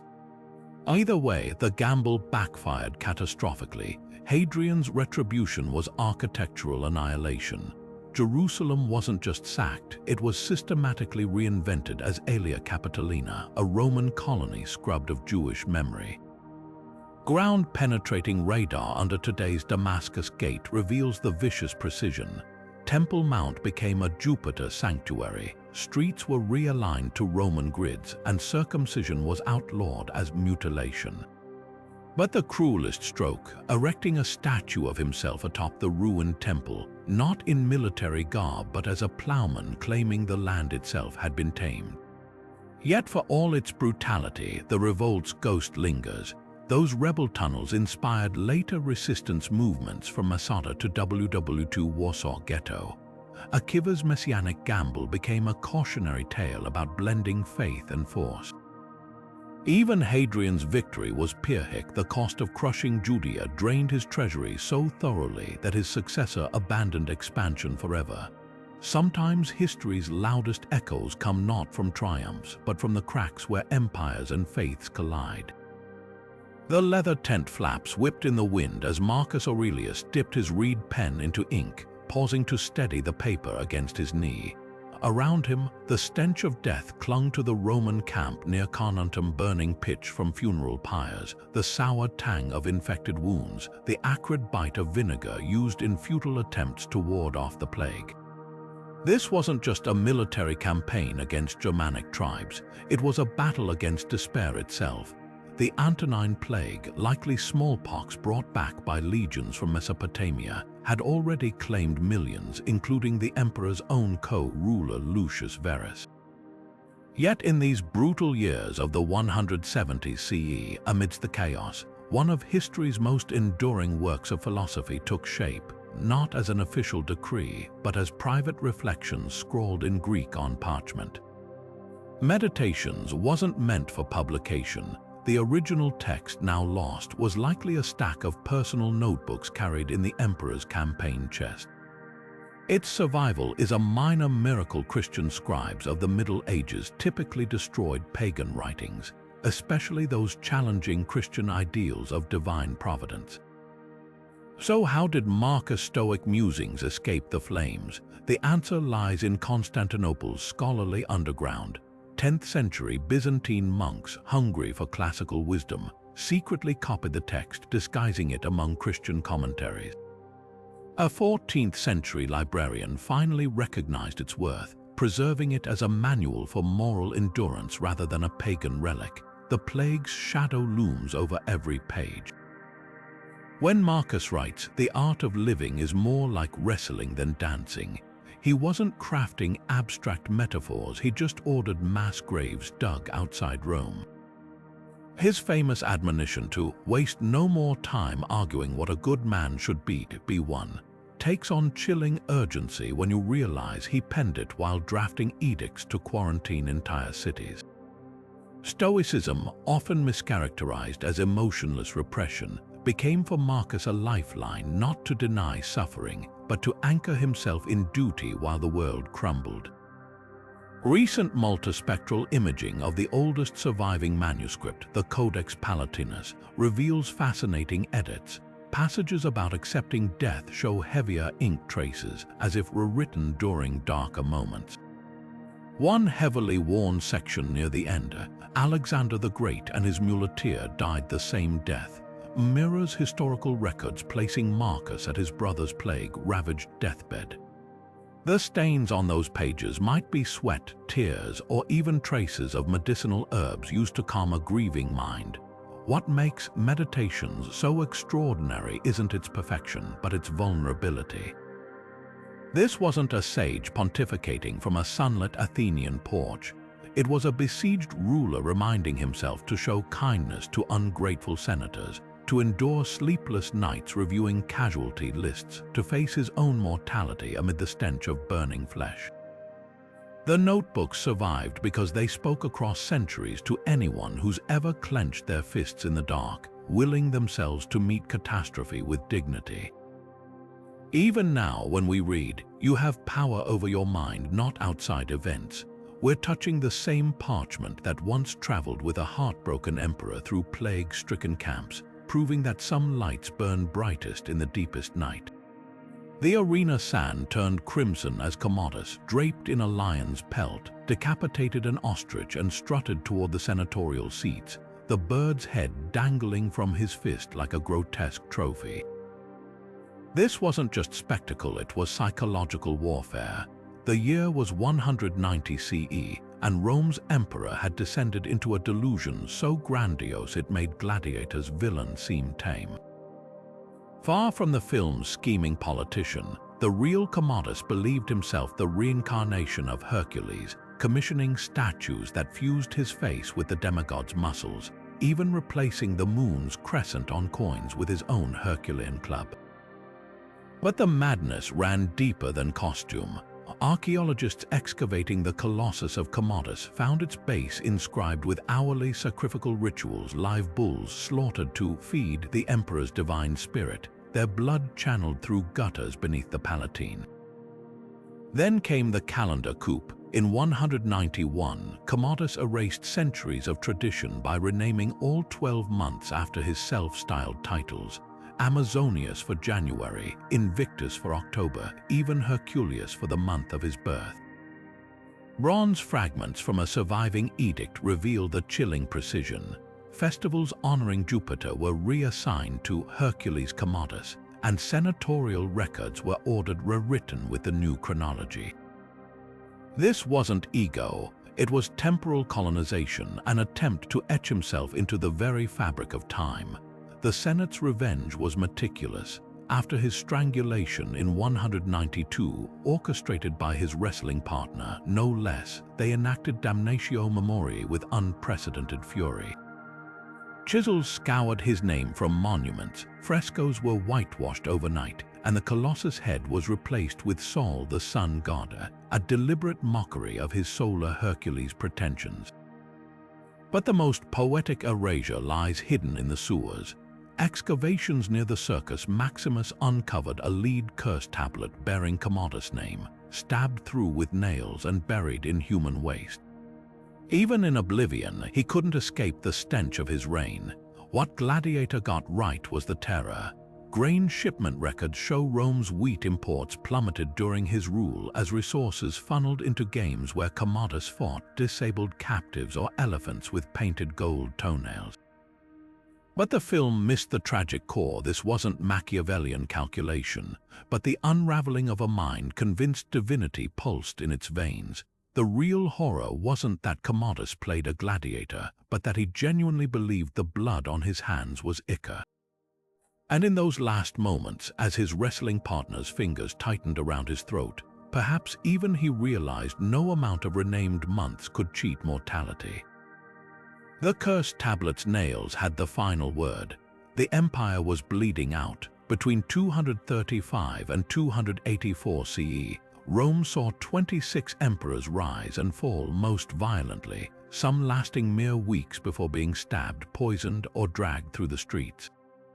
Imagine the whiplash. An emperor like Maximinus Thrax, a 7-foot-tall former shepherd who crushed Germanic tribes only to be assassinated by his own troops when supply lines failed. Or Pupienus and Balbinus, co-emperors who shared power for exactly 99 days before the Praetorian Guard butchered them both in their palace baths. This wasn't just instability, it was a death spiral where generals turned on each other faster than the empire could mint their portraits on coins. Then came the fracture no one saw coming. In 260, General Postumus didn't just rebel. He carved off Britain, Gaul, and Hispania to form the Gallic Empire, a breakaway state with its own senate, consuls, and mints. What's shocking isn't that it happened, but how well it worked.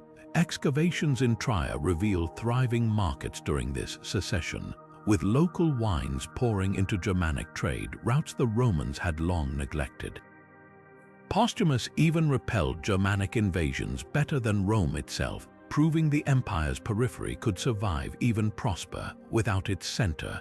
But the real barometer of collapse wasn't battles or borders, it was small change. Hordes of Antoninian coins from this era tell a surreal story. As silver mines dried up, the emperors diluted the currency until coins contained less than 5% precious metal.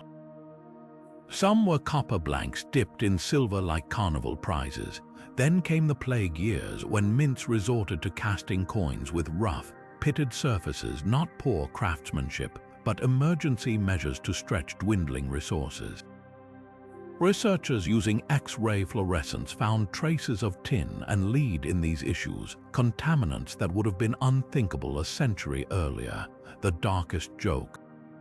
The coins celebrating eternal Rome were now so worthless that soldiers demanded payment in sacks of grain instead.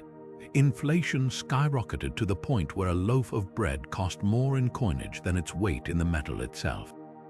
When Emperor Aurelian finally reunited the empire in 274, his currency reform had to literally start from scrap, melting down statues and temple ornaments to mint new coins.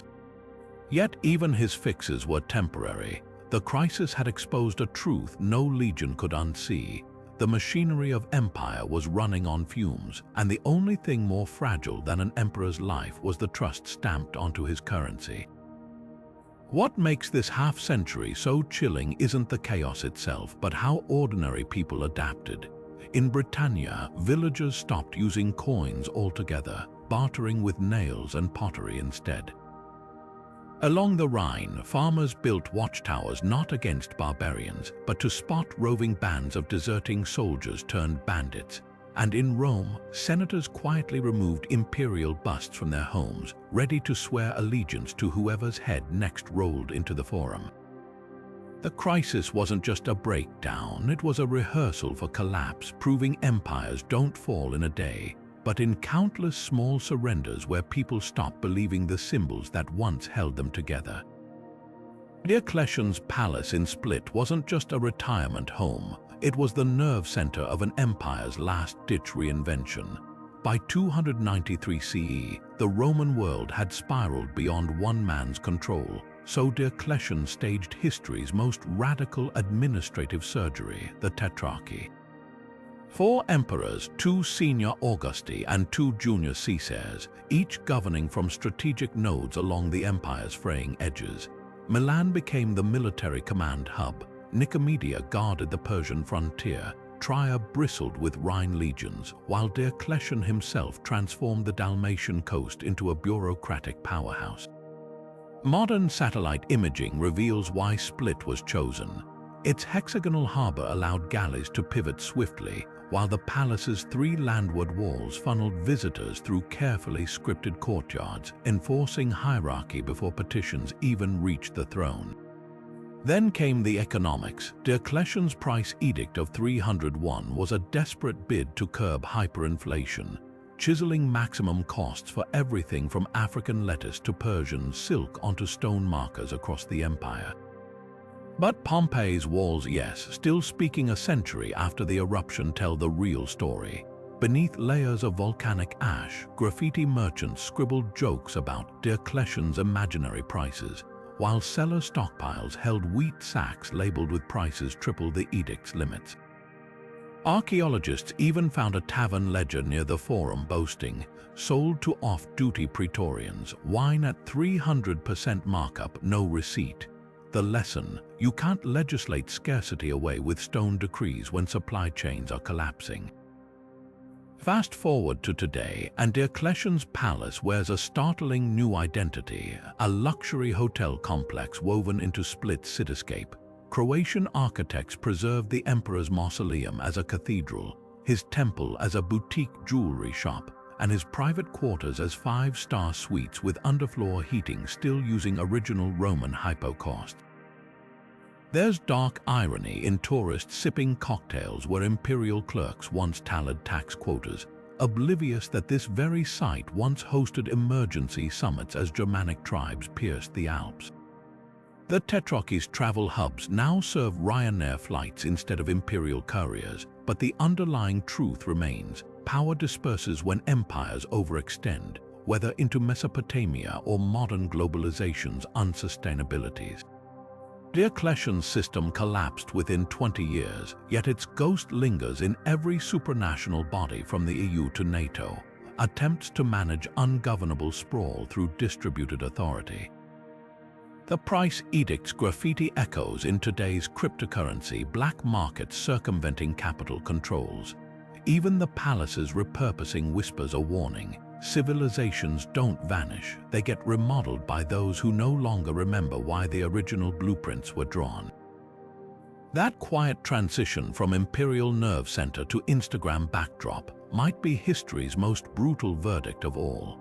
The afternoon sky over the Milvian Bridge shimmered with an eerie radiance on October 28, 312 CE, as Constantine's army prepared to face the usurper Maxentius.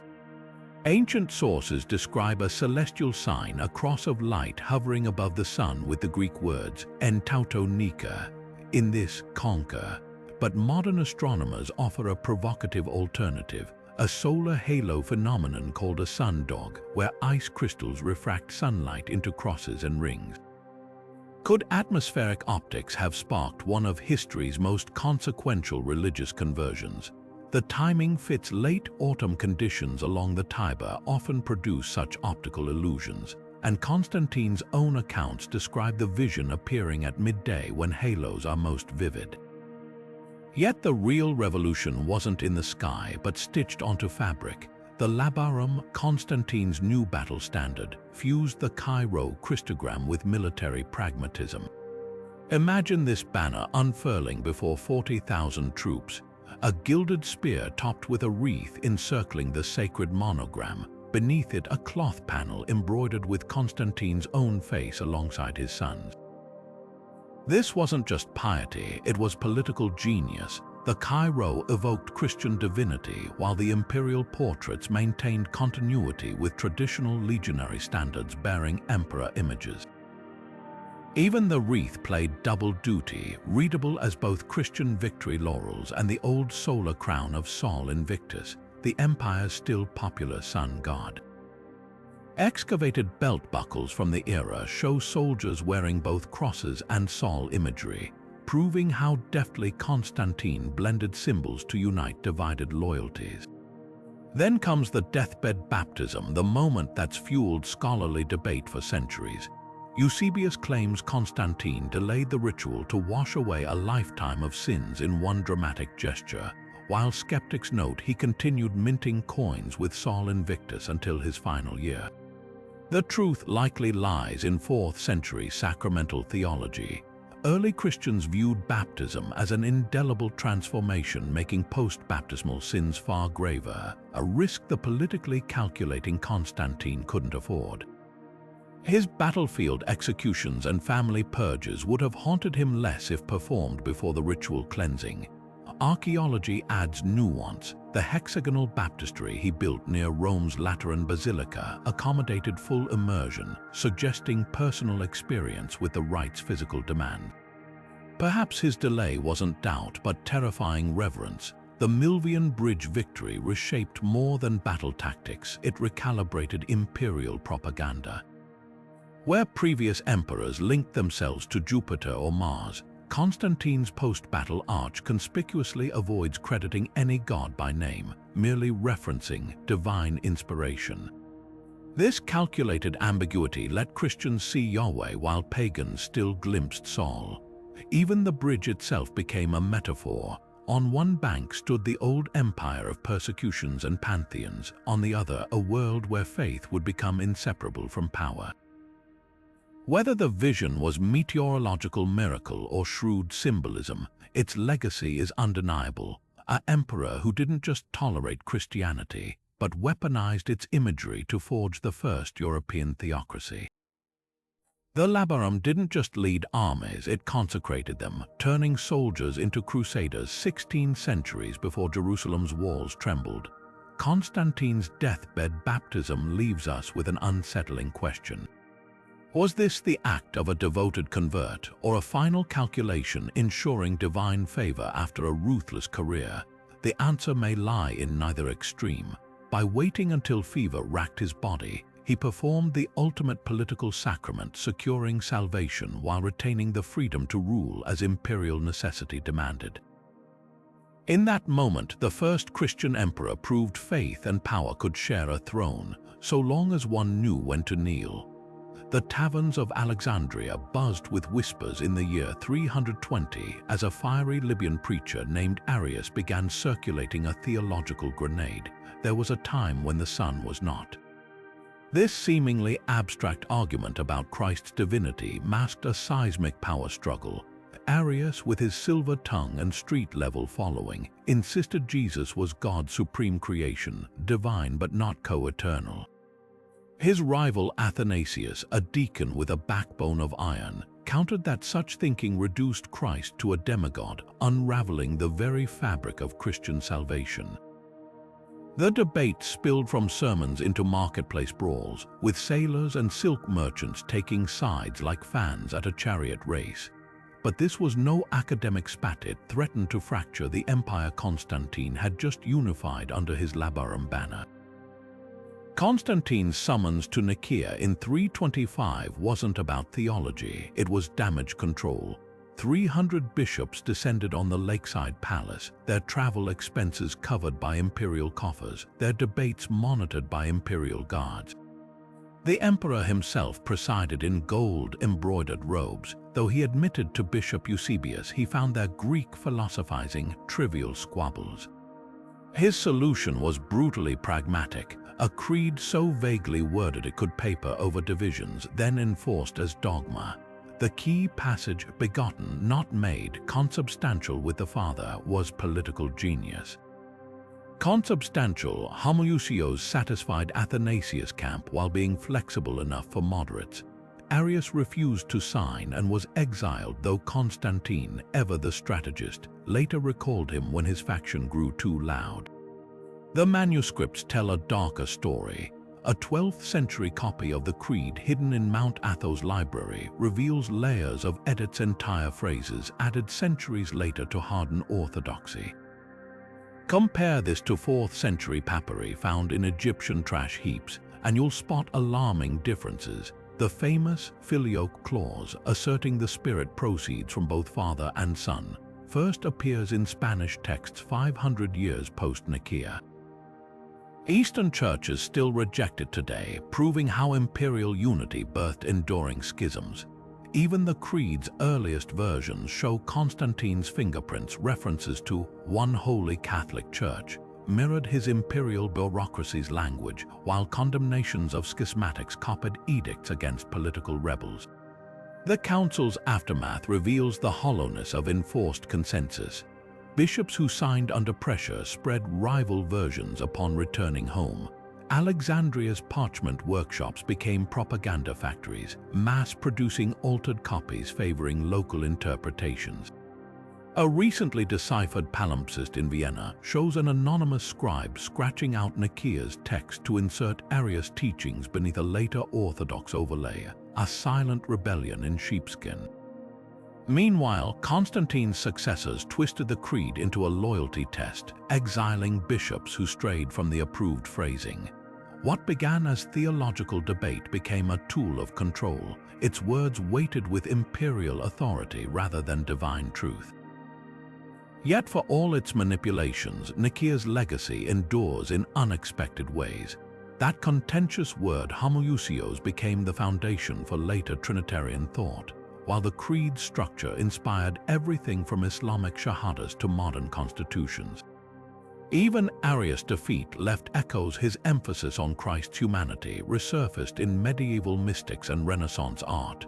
The real lesson isn't in who won, but how ideas hardened into institutions. Every time a choir sings the Nicene Creed today, they're rehearsing lines shaped as much by imperial politics as by faith, proof that when gods and emperors collide, the fallout shapes centuries. Flames licked at the papyrus scrolls in Alexandria's storied halls, their fragile pages curling to ash as a mob swept through the city in 391 CE, or at least that's the image burned into popular memory. But the truth of the library's demise is messier than a single fiery rampage. Start with Hypatia, the brilliant mathematician torn apart by a Christian mob in 415. Her brutal murder often gets woven into the library's destruction myth, yet the timelines don't align. By the time Hypatia died, the main library had been dwindling for centuries, its collections scattered by neglect, budget cuts, and earlier violence. The real death blow came 2 decades before her, when Emperor Theodosius ordered the destruction of the Serapeum, a temple housing the library's daughter collection. The Serapeum wasn't just a religious site, it was a sanctuary for knowledge where pagan and Christian scholars once debated under the same roof. When Theodosius banned non-Christian worship, zealots stormed its halls, smashing statues and tearing texts. But here's the twist: most scrolls had already vanished. Parchment, the sturdier cousin of papyrus, had been steadily replacing scrolls across the empire. Monasteries and private collectors preferred the new format, leaving Alexandria's papyrus treasures to rot in neglect. Ship manifests from the era show more parchment traders docking in Alexandria than papyrus suppliers, a silent market shift that doomed scrolls long before any mob arrived. Yet the myth persists for good reason. The library's destruction became a cautionary tale about the fragility of knowledge, especially as later historians like Edward Gibbon dramatized its fall. But archaeology tells a different story. Excavations near the ancient harbor reveal warehouses crammed with empty scroll cases, their contents likely moved, not burned. Some scrolls may have ended up in Constantinople's imperial library. Others were sold to Persian and Indian traders. The real tragedy wasn't sudden annihilation, but slow dispersal, 1,000 tiny leaks bleeding the collection dry. And Hypatia, her fate symbolizes a different loss, the silencing of inquiry. As the last director of Alexandria's Neoplatonist school, she represented a fading tradition where science and philosophy thrived outside religious dogma. The mob didn't just kill a scholar, they sent a message about who controlled thought. What makes the library's story so haunting isn't the smoke of burning scrolls, but the quieter erasures, the choices to stop copying certain texts, to prioritize scripture over geometry, to let parchment monopolize memory. The fire makes for a better legend, but the truth is subtler and in some ways sadder. Civilizations don't always lose their knowledge in flames. Sometimes they simply stop caring enough to preserve it. The gates of Rome creaked open before dawn on August 24, 410 CE, not by force but through betrayal. A slave faction inside the city, possibly desperate Germanic servants or disgruntled plebeians, unbarred the Salarian gate to Alaric's Visigoths. What followed wasn't the savage pillage Rome feared, but something far more unsettling. A disciplined occupation by Christianized Goths who saw themselves not as destroyers but as wronged faithful. These weren't the horn-helmed barbarians of senatorial propaganda. They were Arian Christians who recited psalms as they marched, their priests carrying jeweled crosses alongside swords. For 3 days, they methodically stripped the city of its movable wealth, silver liturgical vessels from patrician churches, gilded statuary from the Forum. Even the solid gold menorah Titus had looted from Jerusalem centuries earlier. Yet churches designated as places of sanctuary, like St. Peter's Basilica, were left untouched, a calculated display of piety from a commander who knew the power of symbols. The real shock lay in where these treasures resurfaced. Spanish archaeologists excavating a Visigothic necropolis near Toledo in 1858 uncovered a trove of Roman artifacts with telltale chisel marks, gouges where imperial insignia had been deliberately removed. Among them was a silver platter bearing Alaric's name, etched over a scrubbed-out dedication to Emperor Honorius. This wasn't random plunder, it was a deliberate rewriting of history in precious metal. The famed Jerusalem menorah likely met a similar fate, melted down to fund the Visigothic kingdom's capital at Toulouse, its gold reincarnated as coinage stamped with Christian motifs. Enter Augustine, the North African bishop who spun catastrophe into theology. As panic spread through the empire's Christian elite hadn't Rome's conversion guaranteed divine protection. He penned The City of God, a 22-volume masterpiece of damage control. His argument was revolutionary. The sack wasn't divine punishment, but a test separating earthly Rome, a temporary polity, from the heavenly city of God. Pointing to Alaric's sparing of Christian sites, he framed the invasion as proof that true believers would endure even empire's collapse.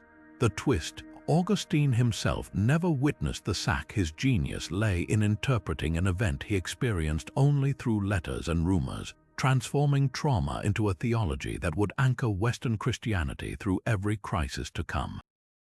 What makes 410 so pivotal isn't the violence. Earlier Germanic raids had been bloodier, but the psychological rupture. When Alaric died months later, his followers diverted a river to bury him beneath its bed, ensuring no Roman could desecrate his grave. It's the perfect metaphor for the event, a conqueror so entangled with his prey that even in death, he remained hidden within the empire's veins. The sack didn't just redistribute wealth from Rome to Toulouse, it redistributed destiny, proving the barbarians weren't at the gates anymore, they were the gatekeepers. Augustine's celestial city may have been timeless, but his pen was forging the very idea of Christendom on the anvil of a plundered Rome. The Theodosian Code wasn't just a legal document, it was a battering ram wrapped in parchment. Published in 438 CE after 8 years of furious compilation, this massive anthology of Roman law did something unprecedented. It welded imperial authority to Christian dogma so tightly that breaking one became indistinguishable from defying the other. Imagine a world where skipping Sunday Mass could land you in the same legal category as tax evasion, where performing ancestral rituals became an act of treason against the state itself.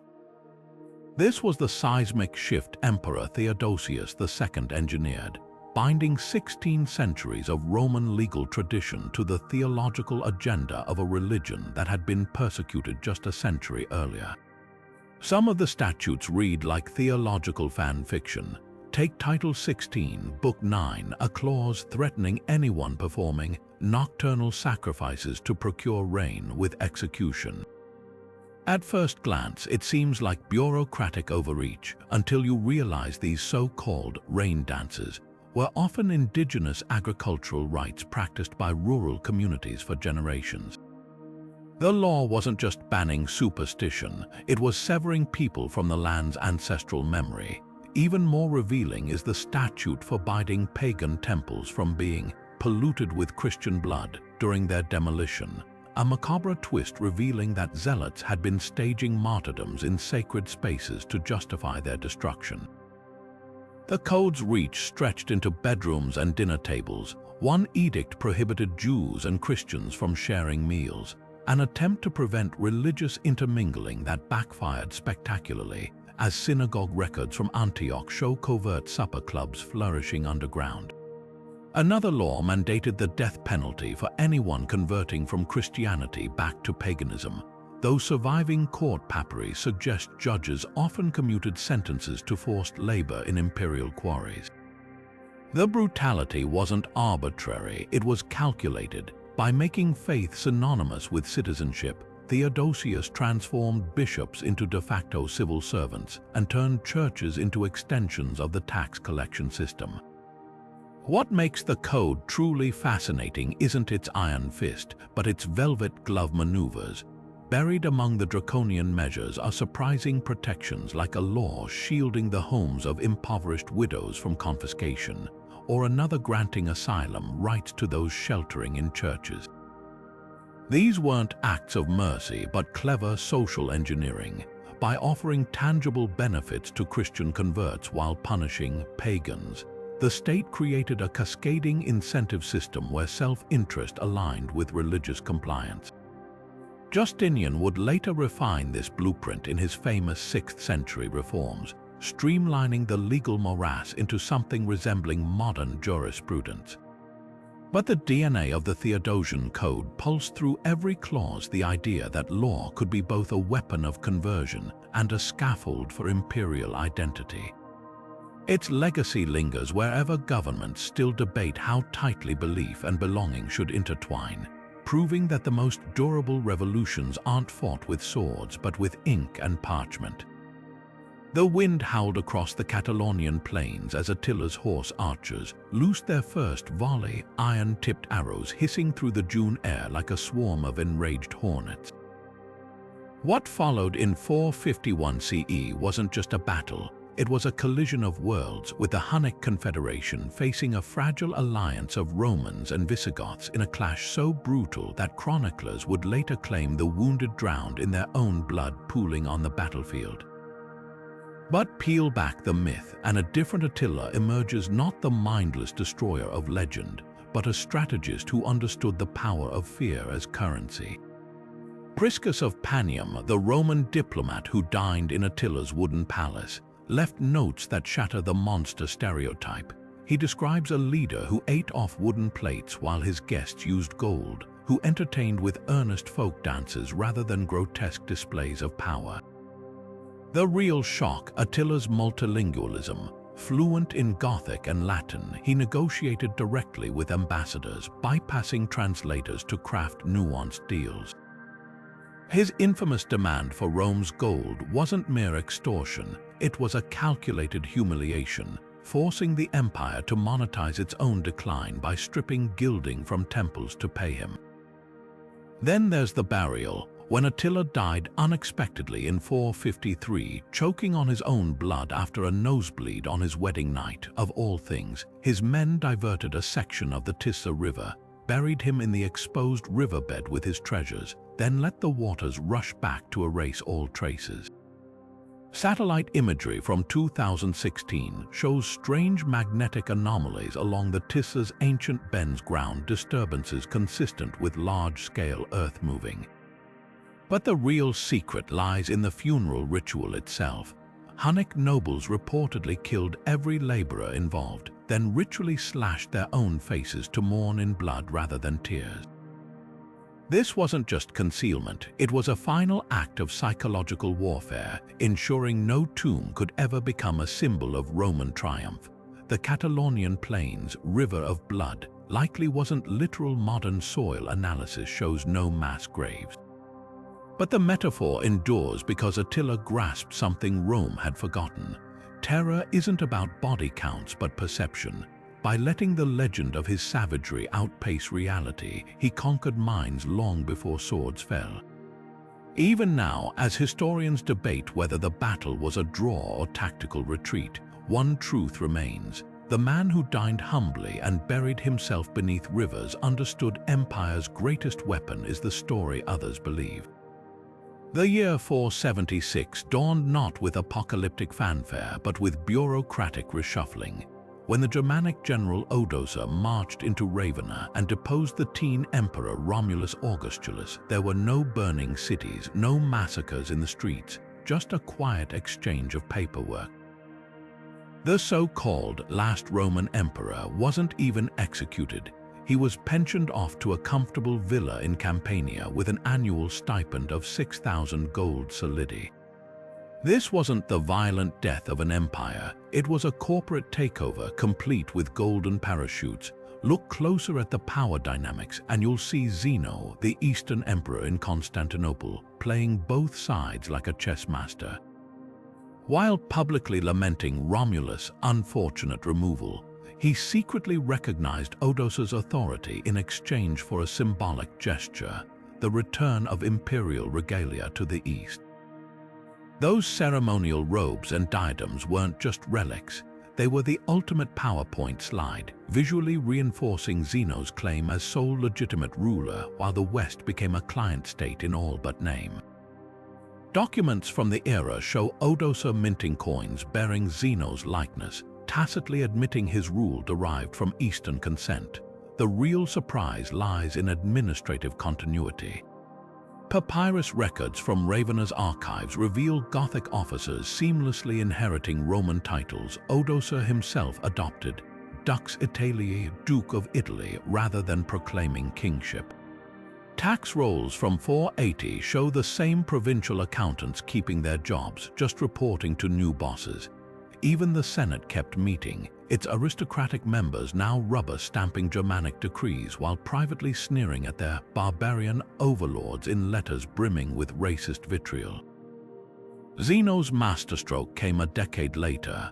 When the Ostrogothic king Theodoric invaded Italy at his urging, it wasn't framed as reconquest, it was restoring order against Odoacer's overreach.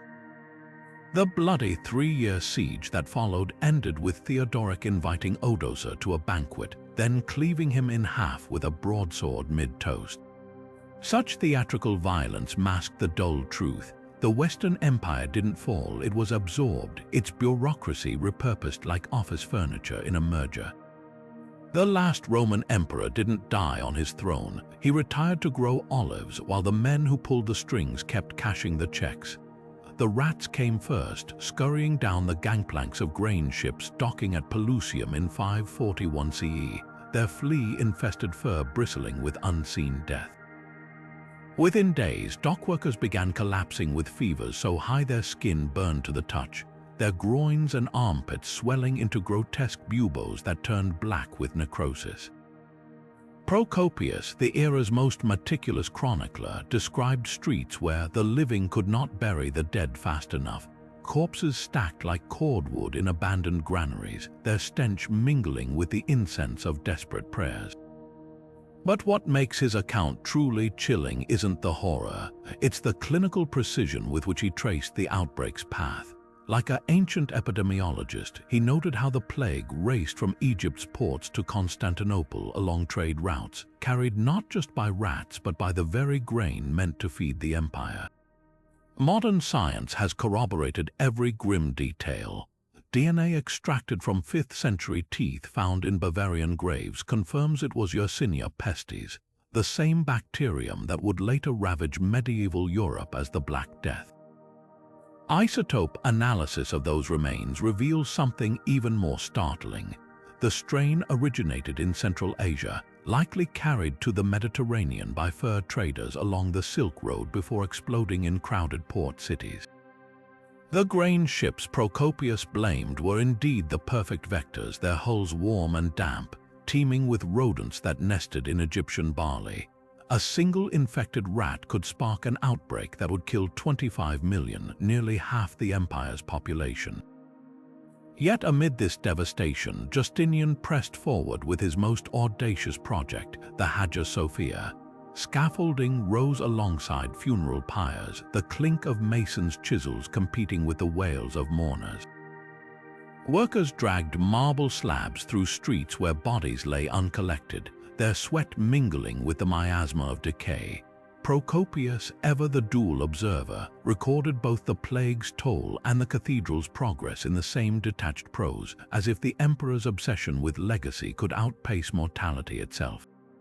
The irony is crushing. Justinian's masterpiece would outlast his reign by 15 centuries, while the plague hollowed out the empire that built it. The disease's economic impact reads like an apocalyptic ledger. Tax revenues collapsed as whole villages perished, leaving fields untended and workshops silent. Gold coins from the era show a marked decline in quality, desperate mints diluting precious metal with copper to keep the economy afloat. Even the Hagia Sophia's construction slowed as skilled artisans died, their replacements hastily trained and visibly inferior. You can still spot the uneven dome arches where the plague's interruption left its mark in stone.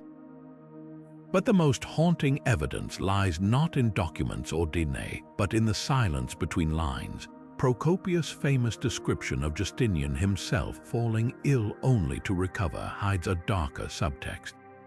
The emperor's survival came as millions died, fueling rumors of divine favor or demonic bargains. In the shadow of the Hagia Sophia's golden mosaics, where angels loom over the nave, one can almost hear the whispers of a shattered populace. Why do some live while others are erased? The plague didn't just kill bodies, it fractured faith in the very order the cathedral was meant to embody. Every shimmering tile in that vast sanctuary, then, is more than art. It's a monument to resilience in the face of a universe that shows no mercy. The echoes of these classical events aren't confined to dusty textbooks or crumbling ruins. They pulse through our modern world in ways both obvious and startlingly subtle. Take democracy's fragile dance between populism and elitism, a tension as alive today as it was in Athens when Cleisthenes reshaped voting rights or when the Gracchi brothers fell to senatorial daggers. The same rhetorical tricks Julius Caesar used to spin military defeats into propaganda victories, selective framing, emotional appeals to shared identity, still dominate political campaigns and social media feeds. Even the bureaucratic machinery Diocletian engineered to stabilize a fracturing empire finds its mirror in today's sprawling administrative states, where paperwork often outlasts the politicians who create it. Cultural myths, too, wear classical disguises. Hollywood superhero epics borrow liberally from Homeric archetypes. Brooding Achilles becomes Batman. Odysseus' cunning survives in Tony Stark's quips. The tragic hubris of a Commodus or Nero replays in modern celebrity meltdowns, while the calculated charisma of Augustus lingers in the carefully staged humility of tech billionaires. And let's not forget the enduring power of a good villain origin story. Spartacus' rebellion, repackaged repeatedly from Kubrick's film to activist slogans, proves oppression and resistance remain two sides of history's most compelling coin. But here's where it gets truly fascinating. These aren't just vague parallels, they're lessons. When you read about a leader exploiting crisis to consolidate power, think of Sulla's proscriptions. When you see a nation grappling with inflation, remember Diocletian's failed price controls. That viral conspiracy theory, it's got the same DNA as the whispers that blamed Nero for Rome's fire. History doesn't repeat, but it constantly whispers warnings to those who know how to listen. So next time you scroll through headlines or watch a political speech, play a game of historical spot the difference. Is that new infrastructure project a modern cloaca maxima or just pork barrel spending? Does that viral protest chant carry echoes of the plebeians withdrawing to the Aventine? The past is never truly past. It's a lens, a toolkit, and occasionally a cautionary tale rolled into one. If these glimpses into antiquity's drama have sparked your curiosity, imagine what other mysteries are waiting to be unraveled. Hit subscribe, because history's greatest stories are always the ones still half buried, and we've only just begun to dig.